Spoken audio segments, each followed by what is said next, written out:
এখন যা আরম্ভ হয়েছে, সেভেন সিস্টার যদি ভেঙে যায় আর ভেঙে যাবে। নবীজির হাদিস নেই যে টুকরা টুকরা হবে কোরআনের গায়ে যারাই হাত দেবে। এর আগে যারাই হাত দিয়েছিল আপনি তাকান, রাশিয়ার দিকে 12 টুকরা হয়ে গিয়েছিল। এই কথা বলছেন এখানে। 1500 বছর আগে আল্লাহর ঘর মসজিদ কাবা শরীফ, এখানে হাত দেওয়ার কারণে এদের পূর্বপুরুষ যারা আব্রাহা, আল্লাহ কাসফে মাকুল বানিয়ে ফেলেছেন। আপনারা এখনো পর্যন্ত যদি ওই লাইনে থাকেন, গতকালকে একটা মসজিদ ভেঙেছে, এভাবে যদি অব্যাহত রাখেন ভারত 33 টুকরা হবে আর কয়েকদিনের ভেতরে। পৃথিবীর মানচিত্রে এখন 257টা রাষ্ট্র, আর এই 7টা যদি ভেঙে সেভেন সিস্টার 7টা রাষ্ট্র হয়, কত হবে? হ্যাঁ, 7টা বেড়ে যাবে না? আর আমরা মনে হয় এগুলো যদি আমাদের হক, তো এগুলো যদি আমরা পেয়ে যাই, মালয়েশিয়ার চাইতে আমাদের এই দেশ আরো বড় হয়ে যাবে ইনশাআল্লাহ। আর সেদিকে এগিয়ে যাচ্ছে। ভয় দেখিয়েছিল আমাদের যে না খাওয়িয়ে মারবে, এমন অবস্থা করেছে ওরা। এখন এই যে বিভিন্ন বর্ডার আছে না, পেঁয়াজ আলু পচে পচে নষ্ট হয় আর গালি দেয় দাদারে। ডক্টর মোহাম্মদ ইউনূস, ওনার মাথা না একটা ম্যাগনেট, আল্লাহ আমাদেরকে হাতে ধরে বাঁচিয়েছে। ডক্টর মোহাম্মদ ইউনূস এখন যে পলিসিগুলো হাতে নিয়েছে, এই 54 বছরও আমার মনে হয় আমি যতটুকু অ্যানালাইসিস করেছি, যতটুকু পড়াশোনা আছে আমার, এ দেশটা দাঁড়িয়ে যেত। শুধু দাদাদের কারণে দাঁড়ায়নি, যেহেতু পাশেই মনে হয় দাদারা আছে। আপনাদের মতো এত বড় নিকৃষ্ট প্রতিবেশী পৃথিবীর ইতিহাসে কোনো দেশ পায়নি। আন্তর্জাতিক মিডিয়াগুলো আজ রিপোর্ট দিচ্ছে আপনাদের সাথে কোনো একটা দেশের মিল নেই।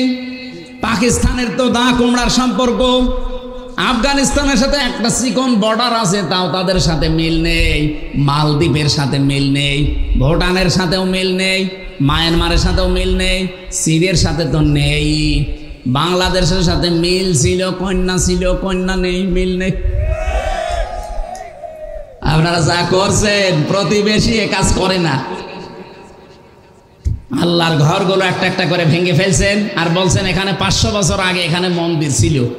পৃথিবীর মানুষেরা মাটির নিচে তেল পায়, গ্যাস পায়, সোনা পায়, রূপা পায়, আর এই কুলাঙ্গাররা মাটির নিচে শুধু মন্দির পায়। তাও যেখানে সেখানে না, যেখানে মসজিদ আছে ওই জায়গায় পায়। আমরা যদি এখন বলি ঢাকার স্বামীবাগের যে মন্দির ইসকন, এটা 1000 বছর আগে এখানে মসজিদ ছিল, ভেঙ্গে মসজিদ বানাবো, কেমন লাগবে আপনাদের? আমরা আপনাদের মতো এরকম নাফরমান না। এ বাংলাদেশে আমরা যে জাতির লোকই আছি না কেন, এই দেশটা আমাদের। কথা বলেন না কেন? এখানে ইহুদি হোক, খ্রিস্টান হোক, মুশরিক হোক, বৌদ্ধ হোক, মুসলমান হোক, সব আমরা বাংলাদেশি। এক কথা বলেন। যা করছেন এতদিন, অন্তত কন্যার কারণে আমরা কিছু বলি নাই। কন্যা নেই, এখন যা আরম্ভ হয়েছে, সেভেন সিস্টার যদি ভেঙে যায় আর ভেঙে যাবে। নবীজির হাদিস নেই যে টুকরা টুকরা হবে কোরআনের গায়ে যারাই হাত দেবে। এর আগে যারাই হাত দিয়েছিল আপনি তাকান, রাশিয়ার দিকে 12 টুকরা হয়ে গিয়েছিল। এই কথা বলছেন এখানে। 1500 বছর আগে আল্লাহর ঘর মসজিদ কাবা শরীফ, এখানে হাত দেওয়ার কারণে এদের পূর্বপুরুষ যারা আব্রাহা, আল্লাহ কাসফে মাকুল বানিয়ে ফেলেছেন।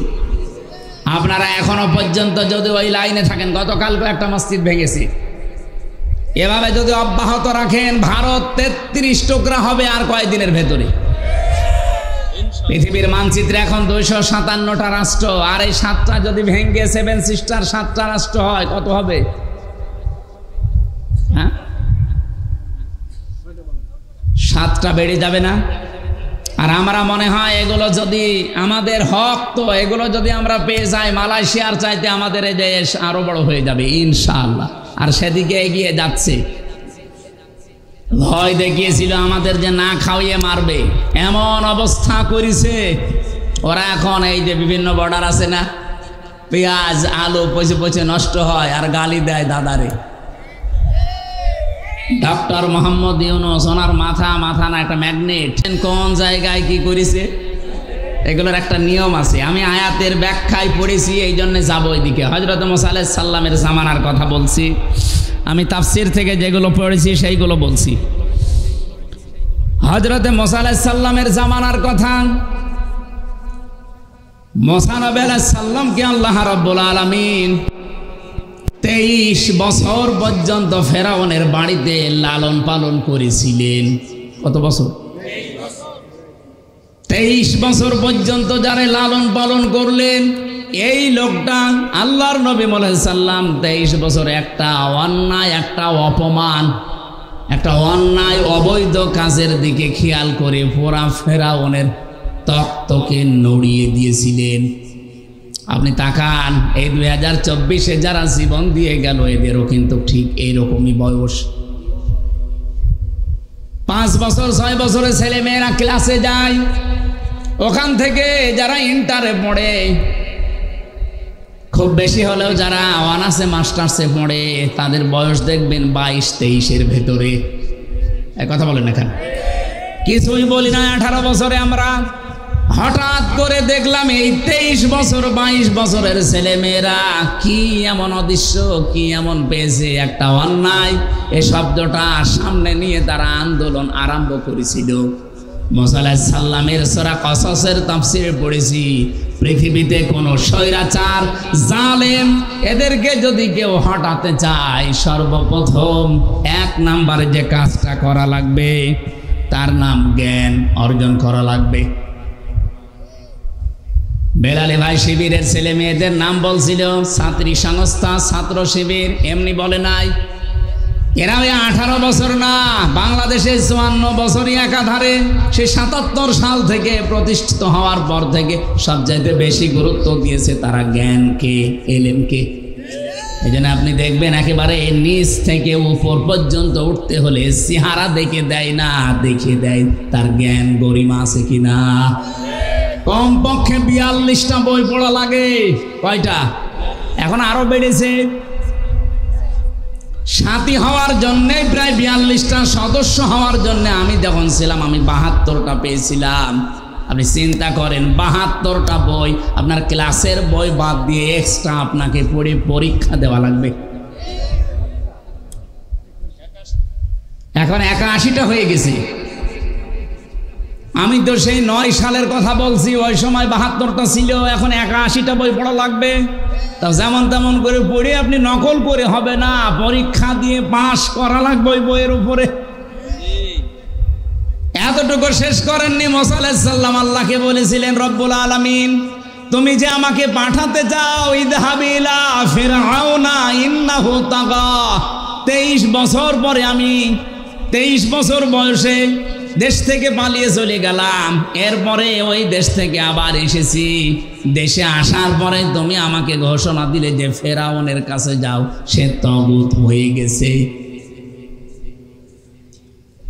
তাগুতের যতগুলো কাজ কারবার আছে আমি 4টা পেয়েছি। এদিকে তাকান, তাগুতের যত কাজ আছে, প্রধান কাজ তাগুতের কয়টা? আরো জোরে বলেন। 1 নম্বরে তাগুত নিচে আল্লাহর আইন মানে না, অন্য কেউ মানবে, মানতেও দেয় না। আরে 15.5 বছর এটা সবচাইতে বেশি হয়েছে। নিজেরা তো মানতোই না, কেউ একটু মানবে, মানতেও দেবে না। এই কোরআনের আয়োজন করা এটা মুসলমানের ইমানের দায়িত্ব। কারণ বাল্লিগু আন্নি ওয়ালাউ আয়া, একটা বাক্য জানা থাকলে পৌঁছিয়ে দাও, এটা ফরজ। এই ফরজ দায়িত্ব পালন করার জন্যই গত বছর এই দিনে এখানে তাফসীর মাহফিলের আয়োজন করেছিল মুহাদ্দিস আমিরুল ইসলাম বেলালী সহ এলাকার মানুষেরা। নাকি লোক দেখানোর জন্যে?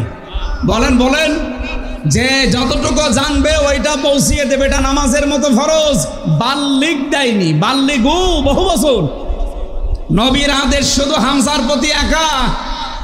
যেই বিশ্বাস করে আল্লাহ একজন আছে, রাসূলুল্লাহ আমাদের নেতা, তার কাছে যতটুকু পৌঁছাবে ওইটাই সে যেন ছড়িয়ে দেয়, এটা ফরজ। কারণ বিদায় হজের ভাষণে এই দায়িত্ব নবীজি আমাদেরকে দিয়েছেন। আজ যারা উপস্থিত আছো, যারা অনুপস্থিত, তাদের কাছে পৌঁছিয়ে দেবে, এটা চলবে ইলা ইয়াউমিল কিয়ামা, কিয়ামত পর্যন্ত। 1500 বছর আগে বলেন তো আমরা কি ওই ময়দানে উপস্থিত ছিলাম? বলেন ছিলাম ১৫০০ বছর পার হয়ে গেছে, কিন্তু হাদিসটা কি শেষ? এর হুকুম চলবে কতদিন? সুতরাং এখান থেকে কিয়ামত পর্যন্ত যারা আসবে তাদের কাছে পৌঁছিয়ে দেওয়ার দায়িত্ব এখন আমাদের। আর এইটা পালন করার জন্য এই লক্ষ লক্ষ টাকা খরচ করে আয়োজন করেছিল, কিন্তু আমি বাগাসরা এসে প্রায় ৭-৮ ঘন্টা বসে আপনারা আসতেই দিলেন না। কি হয়ে যেত? বিএনপির মতো এত বড় দল, জামাতের মতো এত বড় দল নড়াচড়াই করাতে পারে নাই, আর আমি ১-১.৫ ঘন্টা বক্তব্য দিয়ে জালেমকে হটিয়ে ফেলবো। কি ভয় ছিল আপনার? সুতরাং এই যে ভালো কাজগুলো, ইবাদতগুলো নিজেও করে নাই, মানুষ যে করবে করতেও দেয় না, এইটার নাম তগুত। এই তগুত এলাকায় ছিল না, তার মানে বোঝা যাচ্ছে তগুত দেশে ছিল। ২ নম্বরে তগুতের কাজ হচ্ছে, তগুত যেহেতু ফেরাউন, ও বলেছিল দারুনি আকতুল মূসা, আমাকে ছেড়ে দাও, আমি মূসাকে হত্যা করব। সাতক্ষীরাবাসী মূসাকে হত্যা করার জন্য ফেরাউনের লোকজন ছিল না? এক কথা বলে না কেন? আকতুল মূসা, আমি নিজে হত্যা করব মূসাকে। কেন এ কথা বললেন? কোরআনের প্রতিটি শব্দ গবেষণামূলক চিন্তা ভাবনা করে এখান থেকে তথ্য নেওয়া লাগবে। তার তো হাজার হাজার লোক লস্কর ছিল, তার সেনাবাহিনী ছিল, প্রশাসন ছিল, ফাঁসি দিতে পারত। কেন সে নিজে বলল আমি মূসাকে হত্যা করব? আইয়ুবাদদিলা দীনাকুম, আমি আশঙ্কা করছি ইন্নী আখাফু আইয়ুবাদদিলা দীনাকুম আও আইয়ুযহিরা ফিল আরদিল ফাসাদ, সে আমার রাষ্ট্রের নিয়ম নীতি পাল্টিয়ে দেবে। এই পৃথিবীতে যে সমস্ত স্বৈরাচার সরকার বিদায় নিয়েছে তাদের আচরণ এই ছিল, তারা যেই দেখতো যে আমার রাষ্ট্রের বিধান যারা পাল্টাতে পারে তাদেরকে আমি নিজে হাতে হত্যা করব। এ বাংলাদেশে এরকম একটা ঘটনা ঘটেছে মেজর বজলুল হুদার ক্ষেত্রে। এই কথা বলেন না কেন? যারা এ কাজ করেছিল, আমি তখন নিজে জেলে ছিলাম, নিজে ওই জল্লাদ আমারে বলছিল। মারা গেছে লোকটা, ওই যে শাহজাহান, প্রথম দিন যে তার সাথে আমার দেখা। স্বৈর শাসকের বিরুদ্ধে ও যখনই টের পায় যে না এটা একটু ঝামেলা হতে পারে, তখন আর তারা জীবিত রাখে না। তার বাংলাদেশে উৎকৃষ্ট উদাহরণ শহীদ মীর কাশেম আলী। আপনি কি মনে করেন উনি শুধু জামাত ইসলাম করতো, উনি শুধু বিএনপি করতো এই জন্য ওনারে মেরে ফেলা হয়েছে? না, ওনার মাথাটা মাথা ছিল না, ওনার মাথা ছিল একটা ম্যাগনেট। ইসলামী অর্থনীতিকে পৃথিবীতে প্রতিষ্ঠা করার জন্য যত চতুর্মুখী কাজের আঞ্জাম দিয়েছে এ বাংলাদেশ আজ 54 বছরে এর মধ্যে এরকম আঞ্জাম কেউ দিতে পারে না। অথচ লোকটাকে যাদের ইশারা হোক দুনিয়া থেকে বিদায় করে দিলেন। এরকম মীর কাশেম আলী 100 বছর আর একটা তৈরি হবে? যা তৈরি হয় সব খালি খায় খায় করে, আর উনি শুধু দিয়েছে, শুধু দিয়েছে। এক কথা বলেন না কেন? একটা জিনিসও কবরে নিয়ে গেছে। তার তৈরি করা যত কিছু এখন লক্ষ লক্ষ মানুষের কর্মসংস্থান তৈরি হয়েছে।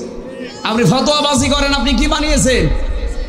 সেই ইসলামী ব্যাংক বানিয়েছে, ইবনে সিনা বানিয়েছে, ইসলামী ব্যাংক হাসপাতাল বানিয়েছে। আপনি চট্টগ্রাম বিভাগে যান, বান্দরবন, খাগড়াছড়ি, ওদিকে সিলেট, মৌলভীবাজার, যত কিছু দেখবেন হাজার হাজার লক্ষ লক্ষ মানুষের জন্য তার যে অবদান। আমারে নিজে কারারক্ষী এসে বলছিল কুতুব ভাই যে হামজা ভাই এই লোকটার যেদিন ফাঁসি হবে সেই দিন আমি নিজে, আমারে বলছে এনারে প্রস্তুতি নিতে বলো। আমি যে বললাম যে স্যার আপনার আর বেশি সময় নেই, মাত্র 3 ঘন্টা আছে, আপনি সেজে গুজে প্রস্তুতি নেন, জল্লাদ চলে আসবে। উনি আমারে বলছে এখনো 3 ঘন্টা? আমি 2 ঘন্টা ঘুমালাম, তুমি আমারে 1 ঘন্টা আগে ডাক দিও। দেখলাম ঠিক উনি ঘুমিয়ে গেছে। 1 ঘন্টা আগে ডাকলাম, ঘুম থেকে উঠে উনি গোসল করলেন, ওযু করার পরে এশার নামাজ শেষ করলেন। আমারে বলছে কুতুব ভাই আমি রেডি আছি, আপনি জল্লাদকে ডাক দেন। মনে হচ্ছে উনি শ্বশুর বাড়ি যাবে। আমারও দায়িত্ব ছিল এই লোকটা। আমারে বলছে হামজা ভাই আমি ওই দিন থেকে এখনো পর্যন্ত মিলাতে পারি না যে ওনার 3 ঘন্টা পরে ফাঁসি, ওনার ছেলে ব্যারিস্টার আরমান গুম হয়ে আছে, ওনার স্ত্রী হাসপাতালের বেডে, ওনার লক্ষ লক্ষ দলীয় লোকজন সব পালিয়ে বেড়াচ্ছে জেলখানায়, তো ওনার ঘুম আসলো কি করে? আমি বললাম কুতুব ভাই আপনি বসেন না, আমি বুঝে ফেলেছি। সূরা হামিম সেজদার 30 নম্বর আয়াত আমারে 1500 বছর আগে জানিয়েছে। ইন্নাল্লাযীনা ক্বালু রাব্বুনাল্লাহ সুম্মা ইসতাকামু তাতানাজ্জালু আলাইহিমুল মালাইকা। রব্বুল আলামিন বলেন, অবশ্যই যারা কথা বলতে পারে আমাদের রব আল্লাহ আর এর উপরে টিকে থাকে, তাতানাজ্জালু আলাইহিমুল মালাইকা, আল্লাহ কিন্তু তাতানাজ্জালু এটা মজারে দিয়েছেন, বর্তমান ভবিষ্যৎ প্রেজেন্ট ফিউচার, মালাকুন না দিয়ে মালাইকা বহু বচন দিয়েছেন। আল্লাহ পাক বলেন তাদের জন্য আমি আল্লাহ ফেরেশতা লক্ষ লক্ষ ফেরেশতা নাজিল করছি, করব। সুতরাং আয়াত ১৫০০ বছর আগে নাজিল হওয়া হলেও এর বিধান কিয়ামত পর্যন্ত থাকবে না থাকবে না? ফেরেশতারা এসে কি বলে? আল্লাহ তাখাফু ওয়ালা তাহজানু, কোনো ভয় নেই, কোনো চিন্তা নেই। কিসের ভয় নেই, কিসের চিন্তা নেই? তোমার চিন্তা হয় যে তোমার এতগুলো মানুষ কাজ করে তোমার প্রতিষ্ঠানে, তাদের কি হবে? তোমার ছেলে আরমান ব্যারিস্টার, একজন সাধারণ ছেলে না, ব্যারিস্টার, সে গুম হয়ে আছে। তোমার স্ত্রী হাসপাতালের বেডে এখন কাতরাচ্ছে মরণের যন্ত্রণায়। তোমার দলীয় লোকজন সব পালিয়ে বেড়ায়। তুমি এখনই যদি ফাঁসির মঞ্চে চলে যাতে তোমার কি হবে, এই চিন্তা, এই ভয় আসতে পারে। এই জন্য ফেরেশতারা কানের কাছে এসে বলে, আল্লাহর বান্দা ভয় পাবেন না, সবগুলোর দায়িত্ব আল্লাহ নিজে নিয়ে নিয়েছে। ব্যারিস্টার আরমানের দায়িত্ব আল্লাহ নিয়েছিল, এটা তার বাবার কানে ফেরেশতারা শুনিয়েছে, এই কারণে সে এখনো বেঁচে আছে। নাই তো যে জায়গায় ছিল, আমি মাত্র 10 দিন ছিলাম আয়না ঘরে, তাও মিনিটাই। আমাদের তো সাধারণভাবে রেখেছিল, তাই আমার 9 দিন মনে হচ্ছে 9 বছর গেছে, আর ওনারে 9 বছর। এদিকে 3.5 হাত, এদিকে 1.5 হাত, সামনে টয়লেট দেওয়া, তাও কোনো দরজা নেই, কোনো দেওয়ালও নেই, ওদের সামনে বসে বসে টয়লেট করা লাগে। এইভাবে হাত বেঁধে দেয় চেয়ারে। আমি নিজে দেখেছি, আমার সামনে নিয়ে গেছে একজনে, আমারও মাটির নিচে নিয়েছিল, হাত পা বেঁধে, চোখ বেঁধে। আমার চেয়ারে বসায়নি, কিন্তু আমার আগে যারে নিয়েছিল ছাত্র দলের একজনকে, সে বলছিল যে আমার চেয়ারে বসিয়েছে, এই হাতের সাথে আর পায়ের সাথে ক্লিপ লাগিয়ে দেয়, এই গলার সাথে বেল্ট বেঁধে দেয়, একবার শুধু সুইচ টিপ দেয়, 1 মিনিটে 120 বার ঘোরে। আপনার মাথার মগজ সব এলোমেলো হয়ে যাবে, 1 মিনিট পরে মনে হবে আমি 10টা দুনিয়া দেখতে পাচ্ছি। টয়লেট করার জন্য 24 ঘন্টায় মাত্র 1.5-2 মিনিট সময় দিত। 1.5-2 মিনিটে মানুষের টয়লেট হয়। আমার সাথে মুফতি ফখরুল ভাই ছিল, উনি বলছিল, হামজা ভাই আপনার সাথে কি করেছে আমি জানি না, আমার র্যাবে তুলে নিয়ে গিয়েছিল ওই মাটির নিচে, ওটা উত্তরাতে, মাটির নিচে নিয়ে এই যে পায়ের ভেতর দিয়ে ভাবে হাত দিয়েছে, দিয়ে সামনে লোহার ব্যারিকেড দেওয়া, ওর সাথে হাতে হ্যান্ডকাপ লাগিয়ে দিয়েছে। 24 ঘন্টা বসে থাকতাম। এই যে শুয়ে থাকা, এটা যে কত বড় নিয়ামত আমি এখন টের পাচ্ছি। সকালে কয়টা পচা ছোলা দিয়ে যেত, আর দুপুরবেলা 1 মট ভাত দিত, তা মনে হচ্ছে কেউ মাখিয়ে দিয়েছে। আর এখনো পর্যন্ত অনেক জালেম স্ট্যাটাস দেয় যে বুবু কি করেছে, যে বুবুর পালানো লাগলো, তোমার সাথে তো করেনি। তোমার বাবারে যদি এভাবে 10 বছর গুম করে আয়না ঘরে রাখতো, তুমি টের পেতে। কথা বলে না কেন? এখনো জালেমের পক্ষে সাফাই গান আপনি মানুষ।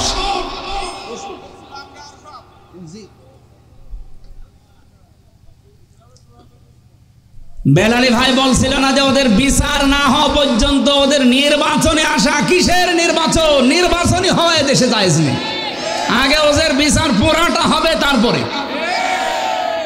আমি ভিকটিম তো, আমি নিজে দেখেছি যা করেছে। আমার মা মাতালি তুলে গালি দিত,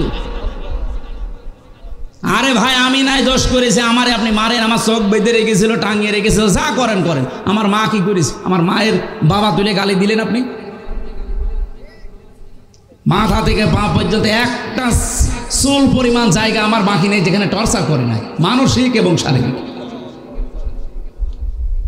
আমি একটা সাধারণ মামলার আসামি, আর আমারে ফাঁসির কন্ডেম সেলের ভেতরে রেখে 24 ঘন্টা তালা লাগানো। মনে হচ্ছে আমি কি করেছি, অথচ ফাঁসির আসামি ওখানে রাখা হয়, যারা মার্ডার মামলার আসামি তাদের। আর আমার মতো একটা কি বলবো মূল্যচুরি মামলাও না।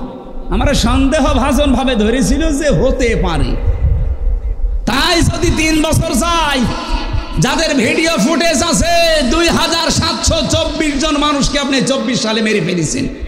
আগামী গত বছর তো বাদই দিলাম, শুধু এই 1 সালে এগুলো সব ভিডিও ফুটেজ আছে না? যিনি হুকুম দিয়েছেন অবশ্যই তাকে এর দায়ভার নেওয়া লাগবে। আমার একটা ঠুনকো মামলায় যদি 3 বছর জেল হয়, 2732 জন মানুষ মামলার মার্ডার মামলার আসামি, কতবার তারে ফাঁসি দেওয়া যায় বলে? আয়না ঘরে রাখার দরকার নেই, প্রত্যেকবার ফাঁসি দেবে না জীবিত করবেন আবার ফাঁসি দেবে, কিয়ামত পর্যন্ত চলবে। আর এখনো পর্যন্ত লজ্জা শরম থাকলে মানুষ কথা বলে যে আমি পাশে আসি, চট করে ঢুকে পড়বো। আপনি মানুষ, বিবেকের ধারণায় তো লজ্জায় মরে যাওয়ার কথা, এই কথা বলে না কেন? আমি হালকা পাতলা পেয়েছি তাই যদি আমার এমন রাগ হয়, ব্যারিস্টার আরমানের সামনেও যদি পড়ে, ওরে জিন্দা খেয়ে ফেলবে না? সুতরাং যারা লাফাচ্ছেন নির্বাচন না, সংস্কার যখন আরম্ভ হয়েছে, আমরা চাই সংস্কার এদেশে 100% হওয়া লাগবে, তারপরে নির্বাচন। নাই না দিলে ওই আগের মতো আবার দিনের ভোট রাতে হয়ে যাবে। আমার 33 বছর বয়স, 92 সালে আমার জন্ম। 18 বছর থেকে যদি ভোট দিতে আরম্ভ করতাম, আমি 3 বার ভোট দিতে পারতাম, একবারও পারিনি। তার মানে এদেশে নির্বাচন হয়েছে। আমি যে কথা বলতে চাচ্ছিলাম, স্বৈরাচারকে হটানোর জন্য সর্বপ্রথম কি লাগে বলেন তো? হযরতে মুসা আলাইহিস সালাম আল্লাহকে বলেছিলেন রব্বি জিদনি, বলেন না কেন? রব্বি জিদনি ইলমা, হে আল্লাহ তুমি আমার জ্ঞান বাড়িয়ে দাও। শুধু জ্ঞান থাকলে স্বৈরাচারের মোকাবেলা করা যায় না, 2 নম্বরে শক্তি লাগে। কি লাগে? আল্লাহ রাব্বুল আলামিন এইটা জানিয়েছেন, সাহস লাগবে, শক্তি লাগবে। ক্বালা রাব্বিশরাহ লি সাদরি ওয়ায়াসসিরলি আমরি ওয়াহলুল উকদাতাম মিন লিসানি ইলা আখির আয়াত। হযরত মুসা এটা চেয়ে নিয়েছিলেন, হে আল্লাহ স্বৈরাচারের সামনে দাঁড়াতে হলে শুধু আমার জ্ঞান দিয়েই হবে না, কারণ জ্ঞানের কথা তারা বুঝবে। বলেন না কেন? না, স্বৈরাচার জ্ঞানের কথা বোঝে না। জ্ঞানের কথা যদি বুঝতো, আমাদের শিক্ষা ব্যবস্থায় তারা আলু ভাজি, ডিম ভাজি, পটল ভাজি দিত না। জ্ঞানের কথাগুলো তারা বোঝে নাই। এই জন্য আমরা এখন চাচ্ছি, যিনি আছেন 2 জন নবীর নাম তার, মোহাম্মদ, ইউনুস, কয়জন? অন্তত 2 জন নবীর নাম নিয়ে আপনি বসে আছেন। শিক্ষা ব্যবস্থায় 96% মুসলমান এই দেশে। আমরা চাই 1 থেকে মাস্টার্স পর্যন্ত 100 মার্কের কোরআন আর হাদিস কম্পালসারি দেওয়া লাগবে। এটা চান না আপনারা? এ বিশ্বে এখনো যদি দাঁড়িয়ে যেতে চান, মাস্ট বি আপনাকে শিক্ষা ব্যবস্থায় পরিবর্তন আনা লাগবে। আমি মালয়েশিয়া ইন্টারন্যাশনাল ইসলামিক ইউনিভার্সিটি, যেটা মালয়েশিয়া, ওখানে গিয়েছিলাম। ওনারা এই পৃথিবীর 1000 বিশ্ববিদ্যালয়ের ভেতরে 66 নম্বরে আছে, আর বাংলাদেশের একটা বিশ্ববিদ্যালয় 1000-এর ভেতরে নেই। এই ডিম ভাজি, আলু ভাজি, পটল ভাজি দিয়ে হবে? গবেষণা করা লাগবে। তারা এক একটা শব্দ নিয়ে গবেষণা করে করে নতুন কিছু তৈরি করে, আর আমরা একটা সইও বানাতে পারি না, আর বানাতে পারি শুধু দলাদলি। ওরা কোরআন শরীফের ভেতর আমি 2টা আয়াত পড়লে আমার কাছে ভয় লাগে, কারণ এই 2টা আয়াত বলতে গিয়ে আমার আল্লাহ জানিয়েছেন যে দলাদলি করবা না। ওয়াতাসিমু বিহাবলিল্লাহি জামিআন ওয়া লা তাফাররাকু। কোরআন সবাই মিলে আঁকড়িয়ে ধরো, আল্লাহ কিন্তু ওয়াতাসিমু দিয়েছেন। কেন খোঁজ দিতে পারতেন না? বা খুজু, এতে না দিয়ে খুজু দিলে অর্থ হয়ে যেত। শুধু ওয়াতাসিমু দিয়ে আল্লাহ শেষ করে দিতে পারতেন। বিহাবলিল্লাহ দিলেন, আবার জামিয়া দিলেন, আবার ওয়ালা তাফাররাকু। এত শব্দ দেওয়ার দরকার কি? প্রথম শব্দ দিলেই তো আমরা বুঝে ফেলতাম।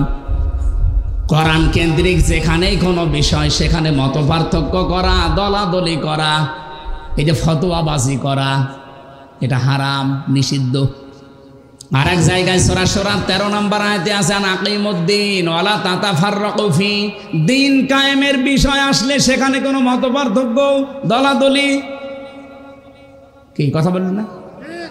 এই জায়গায় মত পার্থক্য করা হারাম, এখানেও হারাম। অথচ বাংলাদেশ সহ বিশ্বের বিভিন্ন জায়গায় দেখবেন যত দলাদলি, যত মত পার্থক্য, খালি এই দুই জায়গায়। কোরআনের কাছে আসতে বললে তখন বিভিন্ন ফতোয়া বের করে, আর দিন কায়েমের কথা বললে যত রকমের আজে বাজে ফতোয়া আসে। এমনকি কত মানুষ এই দেশে এখন অলরেডি বলা আরম্ভ করে দিয়েছে কোরআনের সাথে রাজনীতির কোনো সম্পর্ক নেই। আমার এই ছোট্ট মাথা কি আছে এর ভেতরে? কোরআনের ভেতরে নামাজের কথা ৮২ জায়গায় আপনারা জানেন, আমিও জানি। রোজার কথা মাত্র এক জায়গায় আছে, যাকাতের কথা আছে ৮২ জায়গায়, হজের কথা মাত্র এক জায়গায়। আর কোরআন দিয়ে রাজনীতি করা লাগবে আল্লাহর জমিনে ৯১৮ জায়গায় আছে। আমার ছোট মাথায় যদি ৯১৮ জায়গায় পাই, মোশাররফ সাহেব, বেলালী সাহেবের এত বড় বড় মাথা তো আরো বেশি পাবো। আর যারা ফতোয়া দেয় তাদের মাথা দেখেন তো কত বড়, এ দুইজনের মাথা জোড়া দিলেও তার চাইতে বড় হবে, আর তারা বলে একটা, এত পায় না। যারা এই কথা বলে বিশ্বাস করে, সত্যি সত্যি বলছে তারা মুনাফিক হয়ে গেছে। কোরআনের সাথে রাজনীতির সম্পর্ক নেই। তাহলে আলাহুল খালকু ওয়াল আমরু আয়াত কেটে বাদ দিয়ে দেন, ইনিল হুকমু ইল্লা লিল্লাহ আয়াত কেটে বাদ দিয়ে দেন, লিল্লাহি মা ফিস সামাওয়াতি ওয়া মা ফিল আরদ, লিল্লাহি মুলকুস সামাওয়াতি ওয়াল আরদ। এই আয়াতগুলো আল্লাহ খেলা করার জন্য দিয়েছে। এই জন্য আমাদের ঐক্যবদ্ধ হওয়া লাগবে, সাহস বুকে তৈরি করা লাগবে। হযরতে মুসা তিনি সাহস চেয়েছিলেন আল্লাহর কাছে যে আমার বক্ষটা উন্মুক্ত করে দেন। আল্লাহ রাব্বুল আলামিন হযরতে মুসা দোয়া করার পরে দিলেন। আর আমাদের নবী যিনি, তিনি দোয়া করা লাগে না, আল্লাহ তাকে দিয়ে জানিয়েছেন আলাম নাশরাহ লাকা সাদরাক ওয়া ওয়াদানা আনকা বিজরাক। জোরে বলেন আল্লাহু আকবার। ৩ নম্বরে পেয়েছি ঐক্য আর একতা লাগবে। এইটাই ২৪ সালে ছেলেমেয়েরা দেখিয়েছে। স্বৈরাচারকে সরাতে হলে শুধুমাত্র জ্ঞান দিয়ে, শুধুমাত্র সাহস দিয়েই হয় না। আমরা এই ১৫.৫ বছরে বিভিন্ন রাজনৈতিক দলের মিছিল মিটিং বলেন, শুধুমাত্র মানববন্ধন করবে তাই সাহস নিয়ে দাঁড়াতে পারে নাই। কিন্তু এই মানুষগুলো ২৪ সালে মাত্র ২২-২৩ বছর বয়স, এরা শুধু দাঁড়িয়ে যায়নি, সাহস নিয়ে শুধু দাঁড়িয়ে যায়নি, এরা ঐক্যবদ্ধ হয়ে গেছে। শুধুমাত্র এদেশে নিষিদ্ধ সংগঠনটা ছাড়া, কোনটা নিষিদ্ধ যেটা হয়ে গেছে সরকারের পক্ষ থেকে এখন, ওইটা ছাড়া বাংলাদেশের সব এক হয়ে গিয়েছিল। এক কথা বলছেন না কেন? আপনি দেখেছেন বিএনপি বলেন, ছাত্র দল বলেন, ছাত্র শিবির বলেন, ছাত্র মৈত্রী বলেন, ছাত্র ইউনিয়ন বলেন, ছেলে বলেন, মেয়ে বলেন, তখন আর কেউ ছিল না, সব এক। কারণ তারা জানে যে স্বৈরাচারকে পৃথিবী থেকে বিদায় করতে হলে এখন আর বিচ্ছিন্ন থাকা যাবে না, সব এক হওয়া লাগবে আগে। আমার মনে হয় আল্লাহ এগুলো তৈরি করে দিয়েছিলেন। ৪ নম্বরে সরঞ্জামাদি লাগবে। সরঞ্জামাদি হযরতে মুসাকে আল্লাহ সর্বপ্রথম যেটা দিয়েছিল তার নাম লাঠি। তার নাম কি? আমা তিলকা বিয়ামিনিকা ইয়া মুসা, তোমার ডান হাতে ওইটা কি? ক্বালা হিয়া আসায়া, তিনি বললেন লাঠি। এ লাঠি কি শুধু লাঠি? লাঠির ভেতরে এমন ক্ষমতা আল্লাহ দিয়েছিলেন, ফেরাউনের সব কিছুকে ধ্বংস করে ফেলেছিল। সুতরাং আজ এই বাংলাদেশ যদি দাঁড়াতে হয়, লাঠি হাতে নেওয়া লাগবে। এই লাঠি মানে শুধুমাত্র বাঁশের লাঠি না, এমন এমন লাঠি তৈরি করা লাগবে যে লাঠি দিয়ে দেশের সব অন্যায় ঝাঁটিয়ে বিদায় করা যায়। মুহাম্মদ রাসূলুল্লাহর জীবনী পড়ে রাহিকুল মাখতুমি আছে। উনি মানুষ একজন, ওনার বাড়ি যে অবস্থায় ছিল জীর্ণ শীর্ণ খেজুরের পাতা, কিন্তু বাড়ির সামনে 9টা ঘোড়া বাঁধা থাকতো। কয়টা বলেন বলেন? ওনার বল্লভ ছিল, তীর ছিল, ওনার জুলফিকার ছিল, ওনার যতগুলো জিনিস লাগে নিজেকে আত্মরক্ষা করার জন্য, একজনের তো একটা হলেই হয়। তিনি 8 double, 10 double, 10 double, 12 double, 17 double পর্যন্ত রেখে দিতেন। কেন? আজ বাংলাদেশ 54 বছর হয়ে গেল, একটা অ্যাটম বোম বানাতে পারে না। পাকিস্তানে আছে, দাদারা একটু ভয় পায়। এই কথা বলছে না কেন? আমাদের মনে হয় আমাদের সামনে অন্তত এরকম কিছু তৈরি করা দরকার, নয়তো ওই দাদাদের কাছে কিয়ামত পর্যন্ত থাপ্পড় খাওয়া লাগবে আর দাঁত পুড়ে যাবে। আমরা সামনে দাঁড়াতে চাই না, বলেন বলেন। এই জন্য সরঞ্জামাদি তৈরি করা লাগবে। ওয়া'উদ্দু লাহুম মাসতাতা'তুম মিন কুওয়াতি ওয়া মির রিবাতিল খাইল তুরহিবুনা বিহি আদুওয়াল্লাহি ওয়া আদুওয়াকুম। হে নবী, ইসলাম ধ্বংস করার জন্য ওরা যেটা হাতে নেয় ওইটাকে উল্টিয়ে আপনি ইসলামের পক্ষে কাজে লাগাবেন। সুতরাং আজ ওরা যা যা হাতে নিয়েছে ওইটাই উল্টিয়ে এখন ইসলামের পক্ষে কাজে লাগাতে হবে। মানিত্তাবাল হুদা বিগাইরিল কোরআন আদাল্লাহুল্লাহ, তিরমিজি শরীফের হাদিস। নবীজি বলেন, কোরআন বাদ দিয়ে পৃথিবীতে কেউ যদি হেদায়েত পাওয়ার জন্য কোনো জায়গায় ধর্ণা দেয়, ওর নিয়ত যদি ভালো থাকে, আল্লাহ নিজে দায়িত্ব নিয়ে তাকে গোমরা বানিয়ে দেয়। আপনি কি আলহামদুলিল্লাহ বললেন না নাউজুবিল্লাহ? এখানে যেহেতু প্রিন্সিপাল আছে, মুহাদ্দিস আছে, অনেক আলেমও আছে, আপনি খেয়াল করেন শব্দের দিকে। নবীজি যদি দল্লা শব্দ দিতেন, দল্লা ইয়াদিল্লু, তাহলে বাংলা অর্থ আসতো আপনি নিজেই নিজেকে খারাপ বানিয়ে ফেলেছেন। কিন্তু আদাল্লা শব্দ যখন এসেছে বাবে ফাআল থেকে, আদাল্লা ইউদিল্লু, এর বাংলা অর্থ দাঁড়িয়েছে আপনি কোনো জায়গায় হয়তো গিয়েছিলেন ভালো হওয়ার নিয়তে, হেদায়েত পাওয়ার জন্যে, কিন্তু কোরআন সেখানে ছিল না। এই জন্যে আল্লাহ নিজে দায়িত্ব নিয়ে আপনাকে আরো খারাপ বানিয়ে দেবে। সাতক্ষীরাবাসী মন থেকে বলবেন তো, হেদায়েত দেওয়ার একচ্ছত্র মালিকানা হামজার।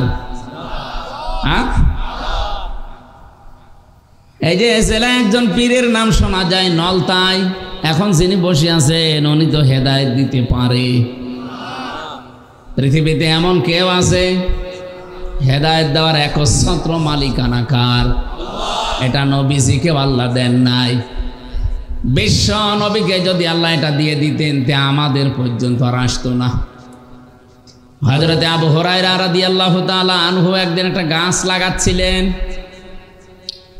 হঠাৎ তিনি হেসে ফেললেন। সাহাবীরা জিজ্ঞেস করেন যে গাছ লাগাচ্ছিলেন, হাসলেন কেন? হযরতে আবু হুরায়রা বলেন, এই কিছুক্ষণ আগে কোরআনে কারীমের সূরা কসস 56 নম্বর আয়াত নাযিল হয়েছে, ইন্নাকা লা তাহদি মান আহবাবতা ওয়ালাকিন্নাল্লাহা ইয়াহদি মাইয়াশা ওয়া হুয়া আ'লামু বিল মুহতাদিন। এটা ইবনে কাসিরের ভেতরে বিস্তারিত পাবেন। আল্লাহ রাব্বুল আলামিন এখানে জানিয়েছেন, হে নবী, আপনি যাকে ভালোবাসেন তাকে হেদায়েত দিতে পারেন না, বরং আমি আল্লাহ যাকে ভালোবাসি, আমি আল্লাহ যাকে চাই তাকে হেদায়েত দান করি। আর আমি আল্লাহ সবচাইতে ভালো জানি যে হেদায়েত পাবে কে। আ'লামু ইসমে তাফসিল দিয়েছেন। আল্লাহ পাক যেহেতু নিজের হাতে রেখে দিয়েছেন, এই জন্য আমি আজকে আনন্দিত, আমি এত খুশি। যদি নবীর হাতে দিয়ে দিত তো আমি আবু হুরায়রা পর্যন্ত হেদায়েত আসতো না। নবীজি তার নিজের আত্মীয় স্বজন, চাচা ভাতিজা এদেরকে দিয়ে শেষ করে দিত, আমাদের পর্যন্ত আসতো না। তাহলে হেদায়েত যেটা, এটা পৃথিবীর কারো হাতে আল্লাহ দেয়নি, দিয়েছেন কার হাতে? আল্লাহ নিজের হাতে। আরে ক্ষমতাটা দিয়েছেন আল্লাহ কোরআনকে, এই জন্য দালিকাল কিতাব, কিতাবের আগে আলিফ লাম, এখানে 4টা ব্যাখ্যা পেয়েছি আমি। তার 1 নাম্বার ব্যাখ্যা, একচ্ছত্র মালিকানা আল্লাহ কোরআনকে দিয়েছেন, যে কোরআন মানুষকে হেদায়েত দিতে পারে। এই জন্য 3টা বর্ণনার প্রথম বর্ণনা হুদাল লিন্নাস, এ কোরআন মানুষের জন্য হেদায়াত, কল্যাণ, পথ নির্দেশিকা। কোরআনে কারীম মানুষদেরকে পথ নির্দেশিকা দিতে পারবে, কল্যাণ দিতে পারবে যারা যতটুকু কোরআন থেকে নিতে পারে। আমি এখান থেকে 2টা শিক্ষা বের করেছি। এদিকে তাকান ভাই, এই পৃথিবীতে এখন 810 কোটির উপরে মানুষ আছে। সবচাইতে বেশি মানুষ বাস করে খ্রিস্টান ধর্মে। কোন ধর্মে? আপনি একটু খেয়াল করে দেখেন তো, আমেরিকায় গণতন্ত্রের চর্চা হয়, তামাম দুনিয়ায় তারা সবক দেয়, অথচ 220 বছর আর এদিকে প্রায় 16 বছর, কত হয়? 236 বছর চলছে। ওরা কোরআনে কারীমের হেদায়েত গ্রহণ করে না, কিন্তু কোরআন থেকে এতটুকু নিয়েছে যে রাজনৈতিক জীবনে দেখবেন কোরআনের বাইরে রাজনৈতিক জীবনে ওরা কোনো সিদ্ধান্ত এই 236 বছরে নেয়নি। আর রাজনৈতিক জীবনে আল্লাহর কোরআন কি জানিয়েছে? আর রিজালু কাওয়ামুনা আলান নিসা, এই পৃথিবীতে পুরুষ মানুষ হবে নেতা আর মেয়েরা হবে তাদের আজ্ঞাবহ। এ ঘোষণাকার সূরা নিসা 5 নম্বর পারার 2 নম্বর পৃষ্ঠার 11 নম্বর লাইনে 34 নম্বর আয়াতের প্রথম অংশে আছে।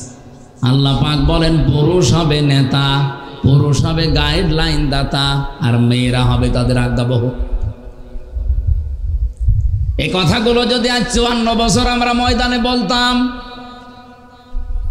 আপনাদের এই আজকের যিনি আয়োজক মুহাদ্দিস আমিরুল ইসলাম বেলালী ভাই, আমি বিশ্ববিদ্যালয়ে যখন ছিলাম ওই সময় থেকে ওনার কথা শুনতাম আমাদের কুষ্টিয়া, চুয়াডাঙ্গা, মেহেরপুরে।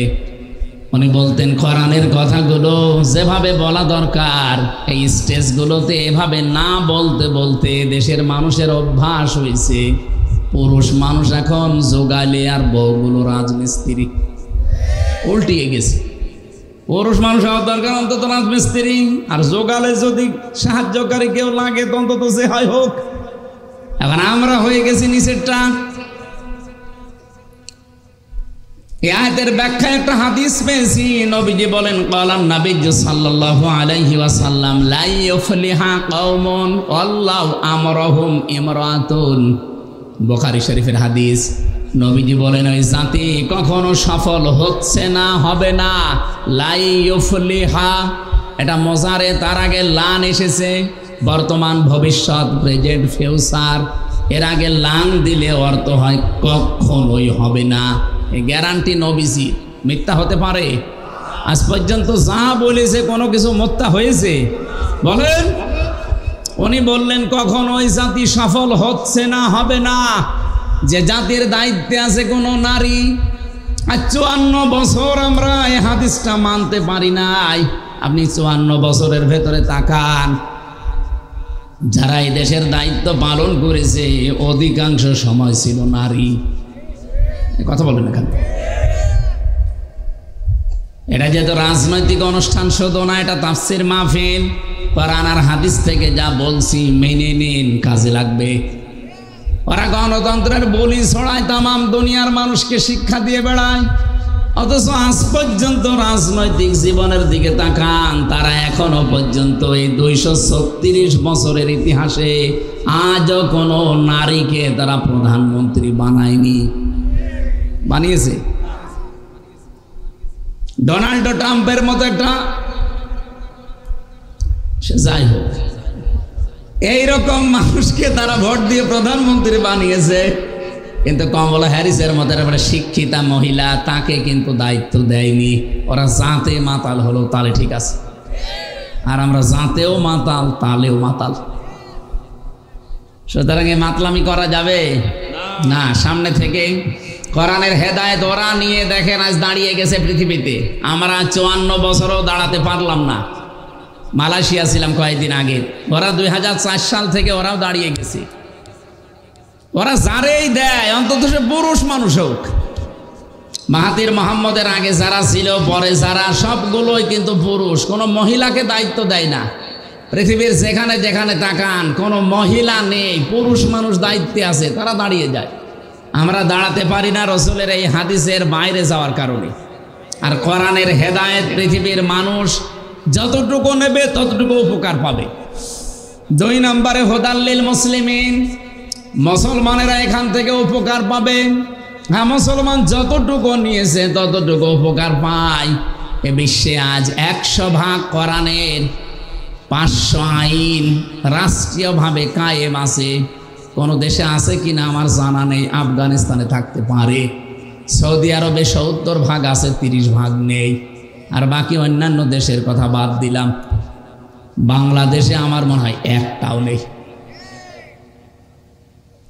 যাই আছে যেই দেশে কোরআন থেকে ওরা যতটুকু মানে ততটুকু উপকার পায়।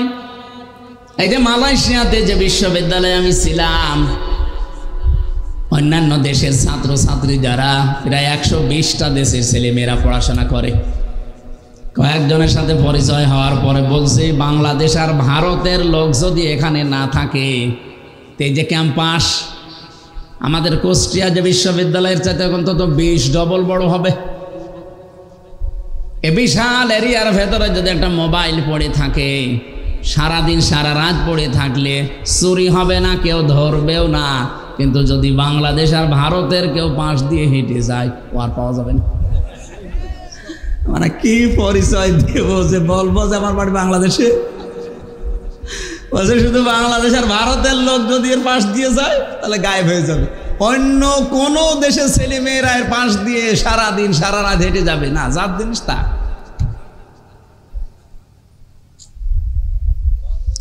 মুসলমানেরা আবার এখন যখন যতটুকু নিয়েছে কোরআন থেকে হেদায়েত, ততটুকু উপকার কল্যাণ পায়। 3 নম্বরে সবচাইতে বেশি কল্যাণ উপকার পাবে কোরআন থেকে, বেশি হেদায়েত লাভ করার যোগ্য হবে তারা হুদাল লিল মুত্তাকিন, যারা মুত্তাকি। কি এখানে হুদান শব্দটা হাদিন ইসমে ফাইল, ইসমে ফাইল থেকে যদি আসে ইউফিদ মানা ইসমে ফাইল, ইসমে ফাইল অর্থ দেয় যে 4টা বিষয় আমি আয়াতের ভেতরে নোট করতে পেরেছিলাম তাফসীর থেকে। মুত্তাকিদেরকে আল্লাহ কোরআনের মাধ্যমে হেদায়েত দান করবে। এখন মুত্তাকি যদি আপনি না হতে পারেন, পরিপূর্ণ কোরআনের হেদায়েত আপনার দ্বারা পাওয়া সম্ভব না। মুত্তাকি কাকে বলে? হেদায়েত পেয়ে মানুষ যে মুত্তাকি হবে, এ মুত্তাকি কাকে বলে? যে চলে গেল রমজান আমরা মুত্তাকি হওয়ার জন্যই পেয়েছিলাম, কিন্তু হতে পারিনি। কারণ 4টা বিষয় যদি কেউ না মানে, সে কোরআন থেকে হেদায়েত নিয়ে মুত্তাকি হতে পারবে না। এদিকে তাকান, এতদিন যেভাবে শুনেছেন ওইভাবে না। তাকওয়া 4টা জিনিসকে বলা হয়। আমার মতো জব্বা গায়ে দিলে, সুন্দর টুপি মাথায় দিয়ে, হাতে কোরআন শরীফ নিয়ে, তাসবিহ নিয়ে, পাগড়ি মাথায় দিয়ে আসলে মুত্তাকি হয়ে যাবে। এটা হচ্ছে লিবাসুল উলামা বলা হয়। আমরা শুধু লিবাস কেন্দ্রিক মুত্তাকি বুঝি বাংলাদেশ, ভারত আর পাকিস্তানে, কিন্তু তাকওয়া যেটা যেটা অর্জন করার জন্য 4টা বিষয় মাস্ট বি, লাগবে। 1 নাম্বার আল খাউফ মিনাল জালিল, আল্লাহকে যেভাবে না দেখে আপনি বিশ্বাস করেন, ওইভাবে না দেখে ভয় করা লাগবে। 2 নম্বরে আল আমালু বিত-তানজিল, কোরআন কেন্দ্রিক দুনিয়ায় আমল করা লাগবে। ও সাতক্ষীরাবাসী আর একটু খেয়াল করে বলেন তো, কোরআনের আমল কয়টা? 500। কয়টা? এখানে শুধু আমার মনে হয় আলেমরা ছাড়া আমরা যারা আছি 500 না 5টাও বলতে পারবো না। অথচ কোরআনের আমল যদি আপনি করেন, আপনি মুত্তাকি হবেন। এর নাম তাকওয়া।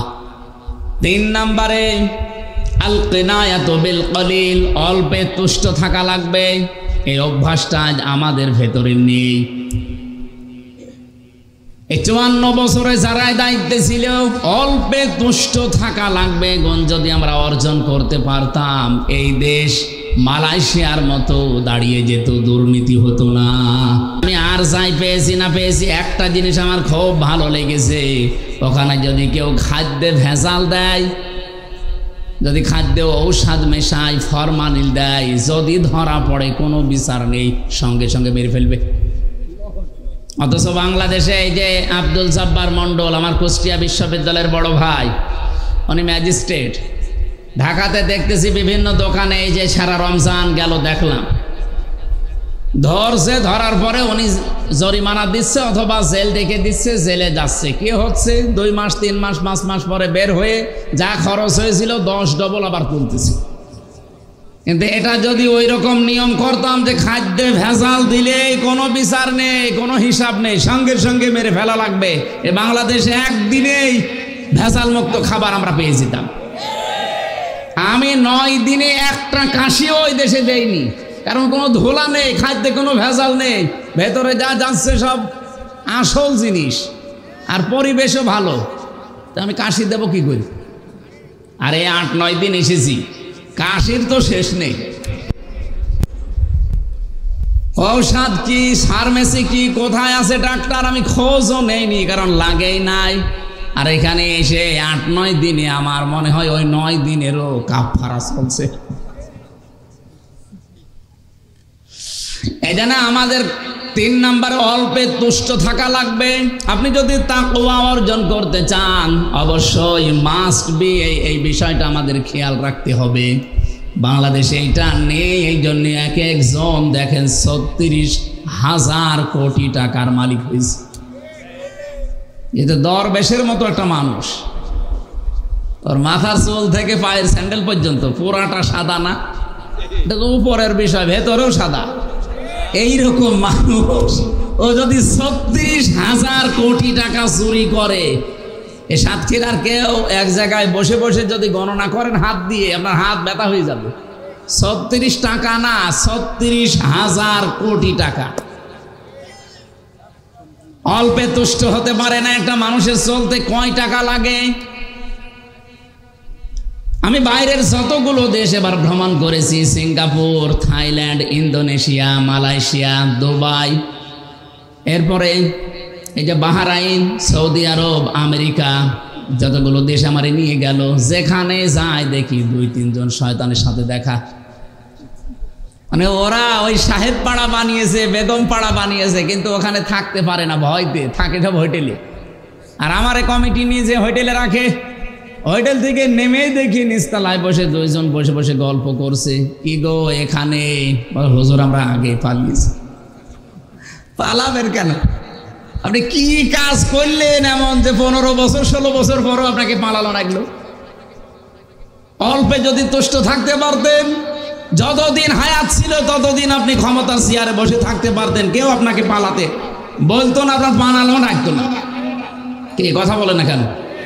এখান থেকে যদি কেউ শিক্ষা না নেয়, আগামীতে যারা অনেকে উল্টা পাল্টা ভাবতেছে, যারা বসি, আজকে মৌলানা মোশাররফ সাহেব বলছিলেন, একজন বক্তব্য আমি নাম নিলাম না, উনি দিয়েছে, সংস্কার যাই করেন আমি যদি চেয়ার পাই সব পাল্টিয়ে ফেলবো। একটা কথা হইল, এ তো পাগলও এমন কথা বলে না। সেদিন জয়পুরহাটে একজন বলছিল 15 বছর তো কোরআনের মাহফিল করতে গিয়ে অনেকে অনুমতি দিয়েছে, আমরা যদি চেয়ার পাই অনুমতি দেব না। আরে ভাই, আপনি এরকম পাগলামি করলেন কি করে? এ কথা বলতেন অন্তত চেয়ারে বসে বলতেন। যা বলে দিলেন, এ দেশের মানুষ তো সব বুঝে ফেলেছে যে আপনি কি করবেন। একজনের শুনলাম 620টা বাড়ি।